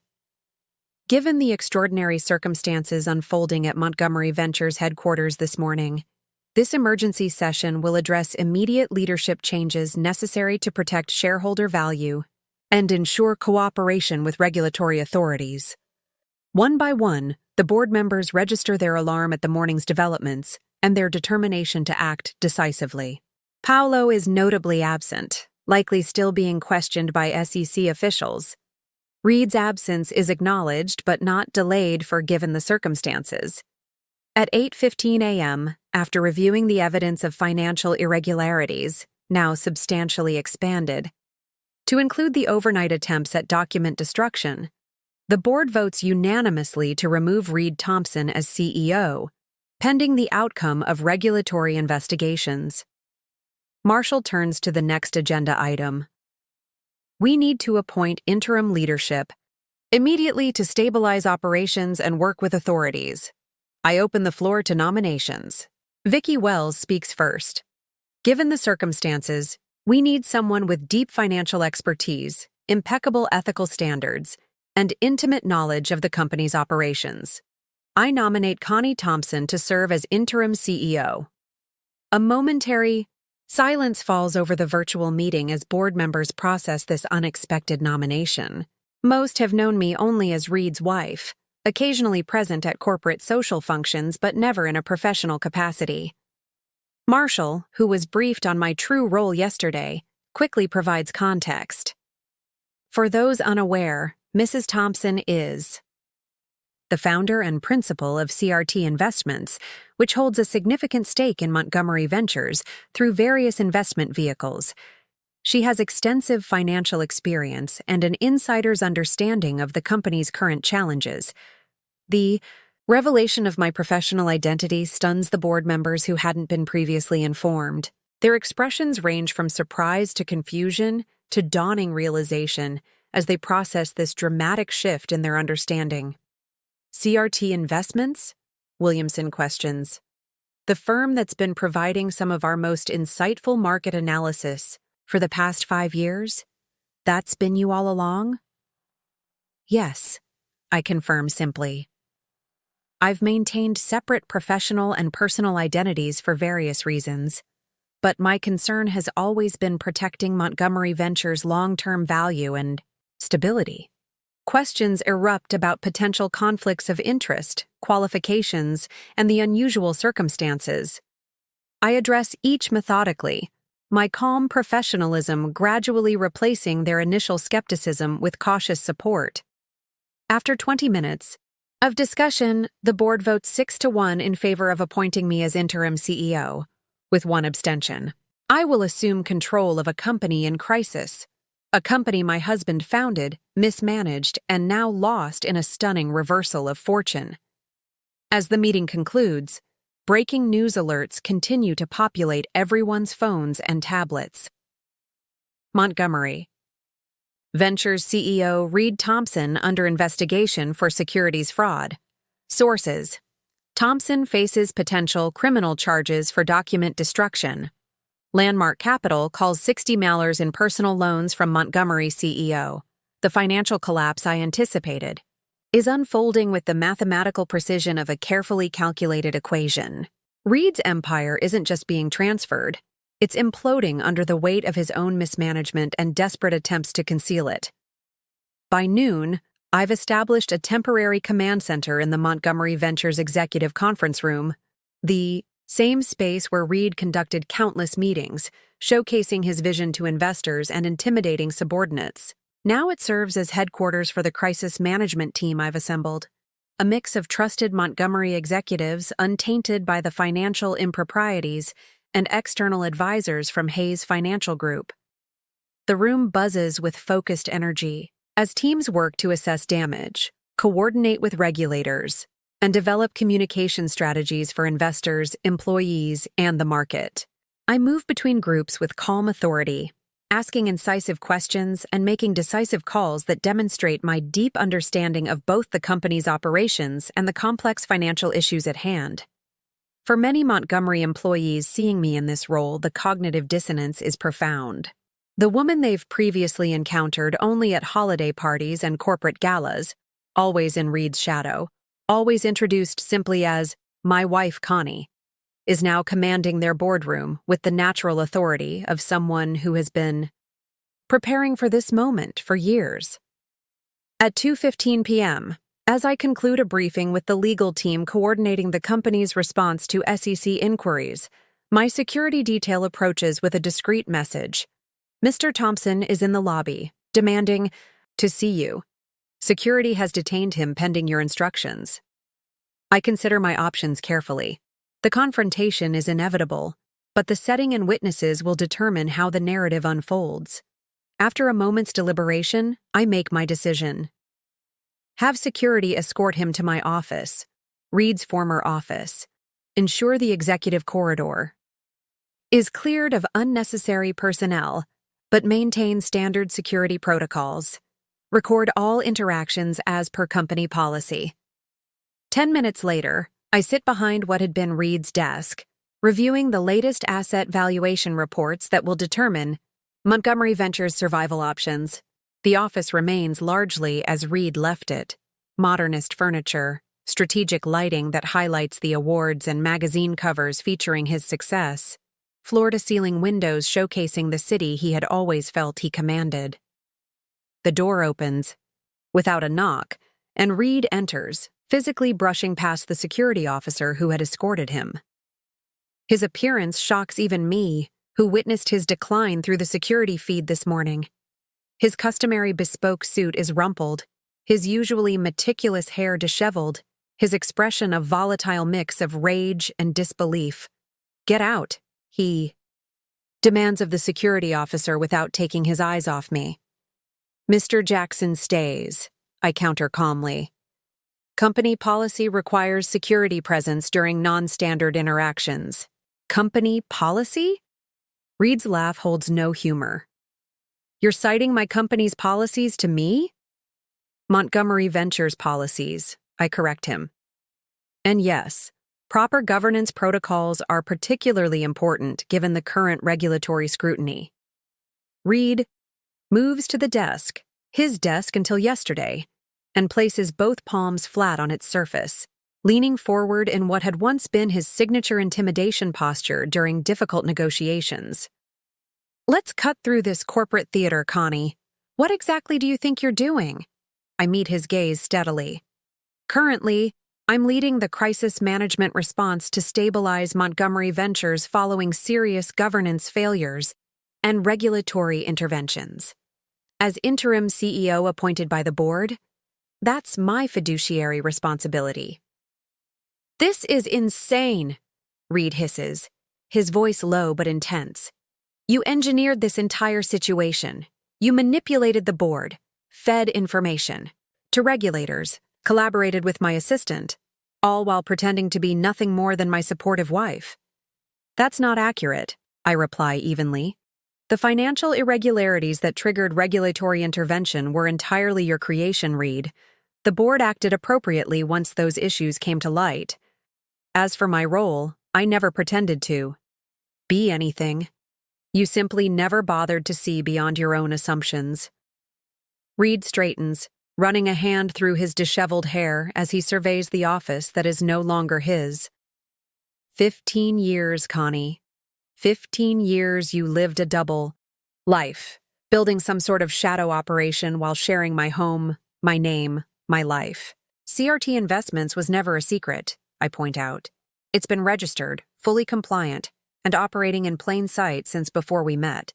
The fact that you never connected it to me speaks to your own blind spots, not any deception on my part. "And Samantha?" Reed demands. "Was that your manipulation too? Some elaborate honey trap to accelerate my downfall?" "Samantha made her own choices," I reply, "though I suspect she'll be disappointed you never bothered to learn anything substantive about her background. The Cunningham banking connection would have been relevant information for someone planning to trade up, as you put it." The reference to his callous phrasing from the dinner party hits its mark. Reed flinches visibly before his expression hardens again. "The SEC froze everything," he states flatly. "Personal accounts, properties, investment holdings, all inaccessible. Landmark Capital has called in loans I personally guaranteed. Do you understand what that means?" "Complete financial collapse," I acknowledge without emotion. "Asset liquidation at distressed prices, personal bankruptcy likely, potential criminal charges depending on what the document destruction investigation reveals. My clinical assessment seems to wound him more than anger would have." Reed sinks into one of the visitor chairs specifically selected to be slightly lower than his desk position, another psychological tactic in his negotiation arsenal. "Why?" he asks finally, his voice quieter now. "Was it the divorce? Samantha? What pushed you to destroy everything I built?" The question reveals just how completely Reed still misunderstands what has happened. Even now, facing the consequences of his own actions, he frames the situation as my vengeful response, rather than the natural outcome of his financial mismanagement and ethical failures. "You're still not seeing it, Reed," I observe, my tone shifting slightly, not unprofessional, but perhaps more personal than before.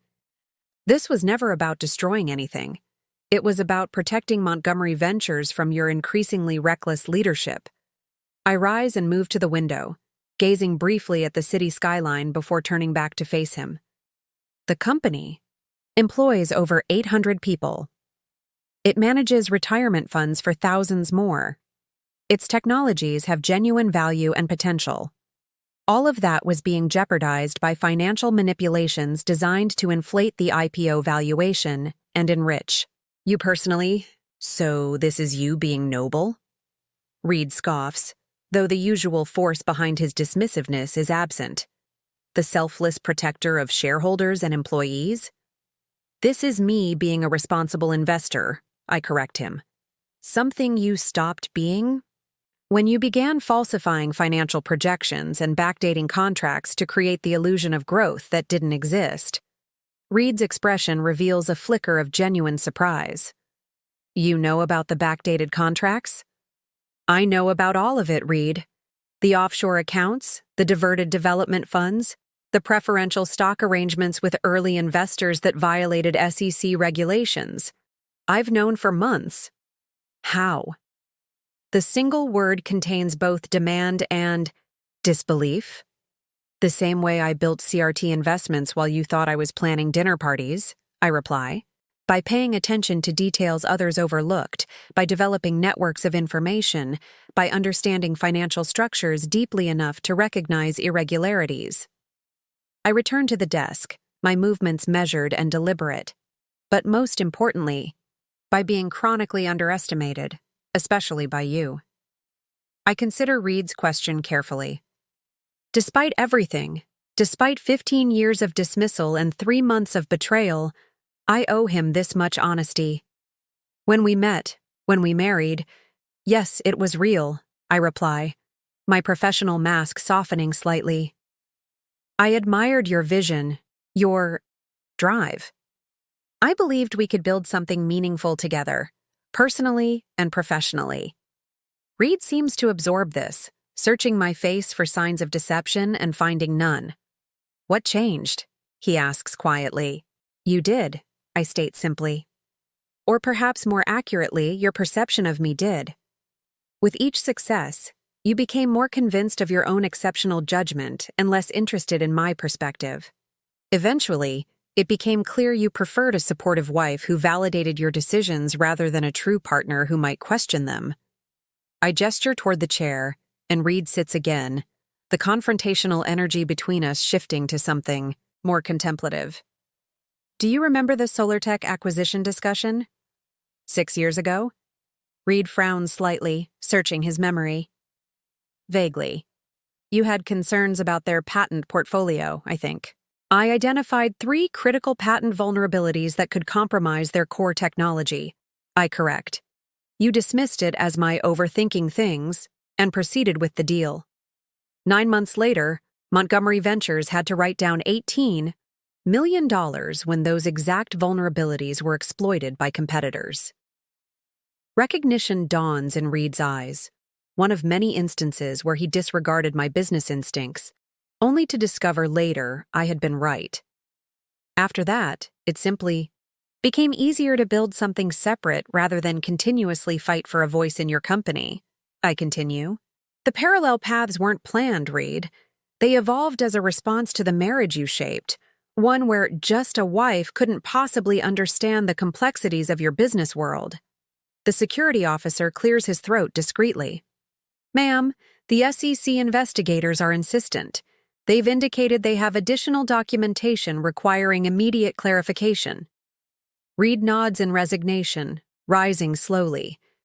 At the door, he pauses, turning back to me with a question that seems to genuinely perplex him. If you had this much financial acumen, this much capability, why hide it? Why not just build your own visible empire? I did build my own empire, I reply. The fact that you and others didn't recognize it doesn't make it any less real. As for why I operated with discretion rather than publicity, that was a strategic choice. In my experience, being underestimated provides certain advantages in the investment world. The security officer opens the door, signaling the end of our conversation. Reed straightens his shoulders in a reflexive attempt to reclaim some of his former stature. This isn't over, Connie. Actually, Reed, it is, I reply with quiet finality. Montgomery Ventures will recover from this crisis and move forward under new leadership. Your personal, legal, and financial challenges will unfold according to their own process. And our marriage, which effectively ended the moment you decided to trade up, will be dissolved according to the agreement we both signed 15 years ago. As Reed is escorted from the office, I take a moment to process the confrontation. I had anticipated anger, accusations, even threats, all of which materialized. What I hadn't fully expected was the flicker of genuine bewilderment in Reed's eyes when he finally understood how completely he had misjudged me. My reflection is interrupted by Linda's arrival. The media situation is escalating, she reports without preamble.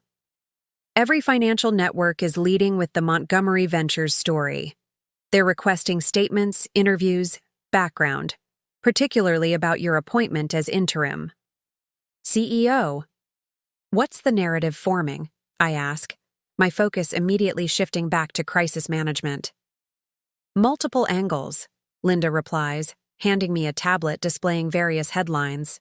The financial press is focused on the SEC investigation and potential fraud charges. Business channels are analyzing the IPO collapse and market implications. But the human interest angle is gaining traction rapidly. CEO's underestimated wife takes control of company after his downfall. The headlines scroll across the screen, each more sensational than the last.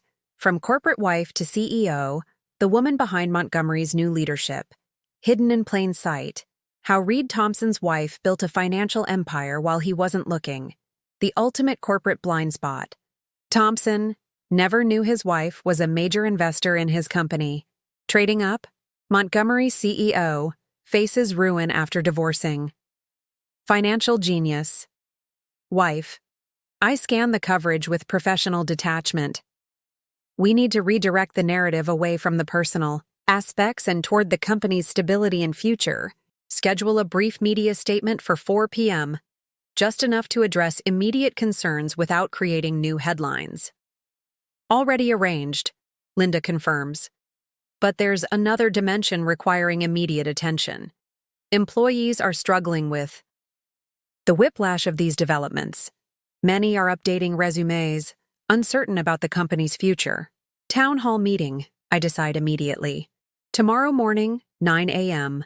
All staff, live stream to remote offices, transparent overview of the situation, clear commitment to stabilizing operations and preserving jobs where possible. As we work through the logistics, Abigail arrives with further updates. Samantha's resignation has been submitted, effective immediately. She's requested a meeting with you at your earliest convenience. I nod acknowledgement. Schedule it for tomorrow afternoon. And the board feedback? Mixed but trending positive, Abigail reports. The initial shock of your dual identity has given way to grudging appreciation for your financial acumen. Marshall has been particularly supportive, telling other members that your knowledge of Montgomery's operations might be the only thing that saves the company from complete dissolution. The afternoon unfolds in a blur of crisis meetings, legal, consultations, and strategic decisions. By 6 p.m., when I finally pause for a moment of reflection, the landscape has shifted dramatically from the morning's chaos. The SEC has officially announced a formal investigation into Montgomery Ventures, financial reporting, with specific focus on IPO preparation materials. Trading remains suspended, but market analysts are beginning to differentiate between Reed's personal legal exposure and the company's potential for reorganization. Most significantly, the initial employee panic has stabilized following my first on. Internal communication, a company-wide email that combined unflinching honesty about the challenges ahead with clear commitment to transparent leadership during the transition. 3 months after the dramatic collapse of Reed's empire, a new equilibrium has established itself. The office I now occupy at Montgomery Ventures headquarters has been completely redesigned. Gone are Reed's modernist trophies and self-aggrandizing magazine covers, replaced by a more functional space that prioritizes efficiency over ego. The morning sun streams through the floor-to-ceiling windows as I review the quarterly financial projections with my executive team. The company that nearly imploded under Reed's leadership is now cautiously stabilizing, though the road to full recovery remains long and challenging. The restructuring plan has exceeded initial expectations, Paolo reports. His role as CFO preserved after investigators confirmed he had been deliberately kept in the dark about Reed's more egregious manipulations. Cost reductions are at 22%, against target of 15%, and core business revenue has held steadier than projected. What about the regulatory penalties? I ask, focusing on the most significant remaining hurdle. Linda, who has transitioned from Hayes Financial to become Montgomery's Chief Strategy Officer, responds, "Better than expected. The SEC has acknowledged our full cooperation and the comprehensive governance changes implemented under your leadership. The proposed settlement is still substantial, but approximately 30% lower than comparable cases. I nod, satisfied with the progress. And the class action suits from investors? The settlement framework has been accepted by the plaintiff's attorneys. The newly appointed legal counsel confirms. Your decision to establish the investor restitution fund before court requirements has significantly reduced both the financial exposure and reputational damage. The meeting continues with updates on product development, client retention, and strategic repositioning, all elements of the comprehensive recovery plan I implemented within days of assuming leadership. What began as emergency crisis management has evolved into a methodical rebuilding of both the company's operations and its damaged reputation. As the team disperses to their respective responsibilities, I remain at the conference table, reflecting on the transformation of the past 90 days. The emergency appointment that was supposed to last only through the immediate crisis has been extended by unanimous board vote to a 2-year term with option for permanence. Montgomery Ventures has survived its near-death experience, though in substantially altered form. The planned IPO is indefinitely shelved. Approximately 200 positions have been eliminated through restructuring, and the company's market valuation has stabilized at roughly 60% of its pre-crisis level, a remarkable recovery given the circumstances. Vicky. Wells remains behind after the others have departed, taking the seat beside me. At 63, she has become a trusted advisor and confidant during the turbulent transition. The journal piece came out this morning, she mentions, sliding her tablet across the table. They're calling it the definitive account of the Montgomery saga. The financial newspaper has published a comprehensive investigative report titled The Invisible Investor: How Reed Thompson's Wife Built a Financial Empire in His Blind Spot.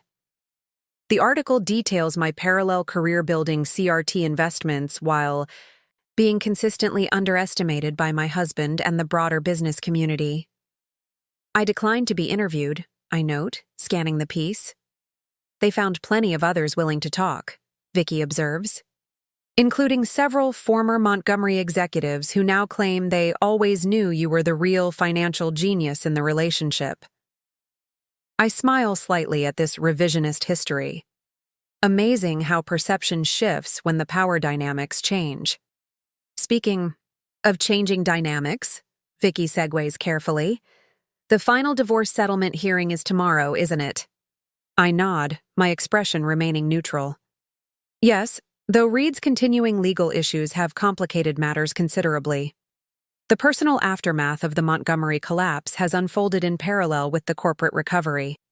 Reed's initial rage and denial gradually gave way to a more pragmatic approach as the full extent of his legal exposure became clear. The criminal investigation into document destruction and financial fraud resulted in formal charges 3 weeks after the initial SEC intervention.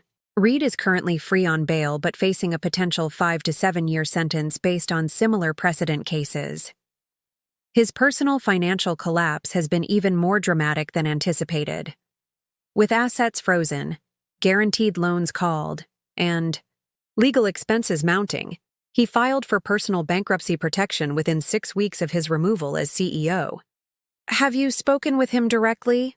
Vicky asks, her tone suggesting genuine concern rather than mere curiosity. Once, I acknowledge. His attorneys requested a meeting to discuss voluntary testimony I might provide regarding his lack of criminal intent. And did you? I told them I would testify truthfully if called, that while Reed engaged in financial manipulation, I believed his actions stemmed from hubris and recklessness rather than premeditated criminal intent.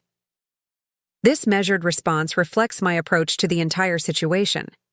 Despite the personal betrayal that preceded the corporate collapse, I've maintained a clear distinction between Reed's failings as a husband and his culpability as a business leader. As Vicky departs, I turn my attention to the final preparations for tomorrow's divorce proceedings. The legal aspects have been dramatically simplified by Reed's financial implosion. There are essentially no significant assets left to divide beyond those already protected by the prenuptial agreement. Instead, the most challenging element has been managing the intense public interest in our separation. What might have been a private dissolution of a failed marriage has become inextricably linked with one of the most dramatic corporate downfalls in recent memory. 1 year to the day. After Reed told me he was trading up for someone younger, I sit in my office at Montgomery Ventures reviewing the company's remarkable recovery. The financial press has dubbed it the Thompson turnaround, though they mean Connie Thompson, not Reed. Through the floor-to-ceiling windows, I can see the city skyline that once represented Reed's conquered territory. Now it serves as a reminder of how thoroughly perspectives can change when viewed from different vantage points. On my desk sits the morning's Wall Street Journal featuring a profile titled, "Rising from the Ashes: How Connie Thompson Rebuilt What Her Ex-Husband Nearly Destroyed." The article details the company's journey from the brink of collapse to its current stable position, with share values steadily climbing back toward pre-crisis levels. Reed's story has taken a different direction. After accepting a plea agreement, he's serving a reduced 3-year sentence at a minimum security facility. His personal bankruptcy has been finalized, leaving him with essentially nothing from the empire he had spent decades building. Samantha Cunningham has published her first academic paper on corporate governance failures, using Montgomery Ventures as an anonymized case study. Her analysis of how power dynamics and gender bias create corporate blind spots has become required reading in several top business schools. As for me, the board has recently removed interim from my title, confirming me as permanent CEO following the company's first profitable quarter since the crisis. The corporate wife identity that once hid my true capabilities has been permanently discarded. The divorce was finalized without drama or contest, the prenuptial agreement functioning exactly as intended, protecting my separate assets while allowing Reed to face the consequences of his own financial decisions. A knock at my office door interrupts my reflections. Linda enters with our newest executive team member, a promising young woman who recently graduated from Wharton's MBA program with highest honors. Ms. Reynolds Thompson, the young executive, addresses me using the name I reclaimed after the divorce. The investment committee is ready for your final decision on the acquisition proposal. Thank you, Abigail, I reply, gathering my materials. And please, it's Connie. Titles tend to create unnecessary distance. As we walk toward the conference room, Linda comments quietly, "The trajectory numbers look even better than projected. The board is extremely pleased with your leadership through this transition." The company had good bones, I acknowledge. Once we cleared away the financial manipulation and realigned with core values, recovery was almost inevitable. Before entering the meeting, I pause momentarily, reflecting on the strange journey that brought me to this point. Reed's casual dismissal of my capabilities, his confident assertion that he was trading up for someone younger, inadvertently catalyzed the very circumstances that revealed my true value and his profound limitations. The irony isn't lost on me. In attempting to replace what he perceived as just a wife with a younger model, Reed accelerated his own downfall while simultaneously freeing me to step fully into my power, proving beyond any doubt that in underestimating me, he made the most costly miscalculation of his life. As I take my seat at the head of the conference table, I'm struck by how different the company feels under my leadership. Where Reed fostered competition and insecurity, I've built collaboration and transparency. Where he demanded loyalty to himself, I've redirected that commitment toward the company's mission and values. The acquisition we're discussing today represents more than just business growth. It symbolizes Montgomery Ventures' transformation from a vehicle for one man's ego into an organization guided by sustainable principles and collective purpose. When I cast my deciding vote in favor of proceeding with the acquisition, I'm not just making a business decision. I'm confirming that the company has fully emerged from Reed's shadow into its new identity, one defined not by the man who founded it, but by the values and vision that will carry it forward. The legacy of Reed's underestimation extends far beyond our personal story. It serves as a powerful reminder that capability and talent exist regardless of whether they're recognized, and that assuming limitations in others based on preconceived notions isn't just morally questionable, but potentially ruinous. As I enter the conference room, the executive team rises, a small gesture of respect that still feels unfamiliar after years of moving through these same spaces almost invisibly as Reed's wife. The transformation of the past year extends beyond corporate leadership to reshape every aspect of my professional identity. Let's begin, I say, taking my seat at the head of the table, the position Reed once occupied with such territorial confidence.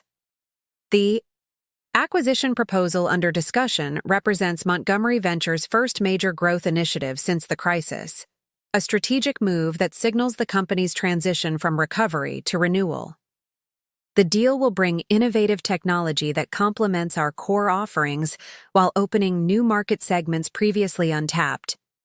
As the team presents their final analyses, I note how different these meetings feel under my leadership. Where Reed demanded deference and discouraged dissent, I actively seek diverse perspectives, recognizing that the best decisions emerge from robust, honest discussion rather than a single dominant voice. Following unanimous approval of the acquisition, I remain behind as the others depart. The empty conference room offers a moment of quiet reflection on the journey that brought me here. Not just the dramatic events of the past year, but the 15 years before that shaped my unusual path to leadership. My phone chimes with a message from my assistant. Ms. Reynolds Thompson, reminder of your interview with Business Leadership Quarterly at 3 p.m. They've submitted their questions in advance as requested. Scanning the interview questions, I pause at one that cuts to the heart of my story. Many have described your experience as a cautionary tale about underestimating women in business. How do you view your journey from corporate wife to CEO? It's the narrative that has captured public imagination, the satisfying reversal of the powerful man who dismissed his wife's capabilities only to watch her assume control of his company. The story has already inspired countless articles, a planned book, and even rumors of a limited series adaptation. Yet, the reality I've lived is more complex than these simplified narratives suggest. My success hasn't come from a desire for vindication or revenge, but from years of methodical work, strategic patience, and a willingness to be underestimated when it served my purposes. As I prepare my response, I reflect on the strange symmetry of my current position. I now openly lead the company Reed founded, sit in the office he designed, and make decisions that will permanently reshape the organization he believed was his exclusive domain. Yet despite assuming this visible role, my fundamental approach remains unchanged. Careful analysis, strategic foresight, and decisions based on long-term value rather than ego or appearance. The only real difference is that these capabilities are now recognized and respected rather than dismissed or overlooked. This, perhaps, is the true legacy of the Montgomery Ventures saga. Not just the cautionary tale of Reed's hubris or the satisfying reversal of my emergence, but the reminder that talent and capability exist regardless of whether they're recognized. Reed's failure wasn't just ethical or financial, it was his profound inability to see beyond his own assumptions about where value and intelligence resided. Up next, you've got 2 more standout stories right on your screen. If this one hit the mark, you won't want to pass these up. Just click and check them out. And don't forget to subscribe and turn on the notification bell so you don't miss any upload from us.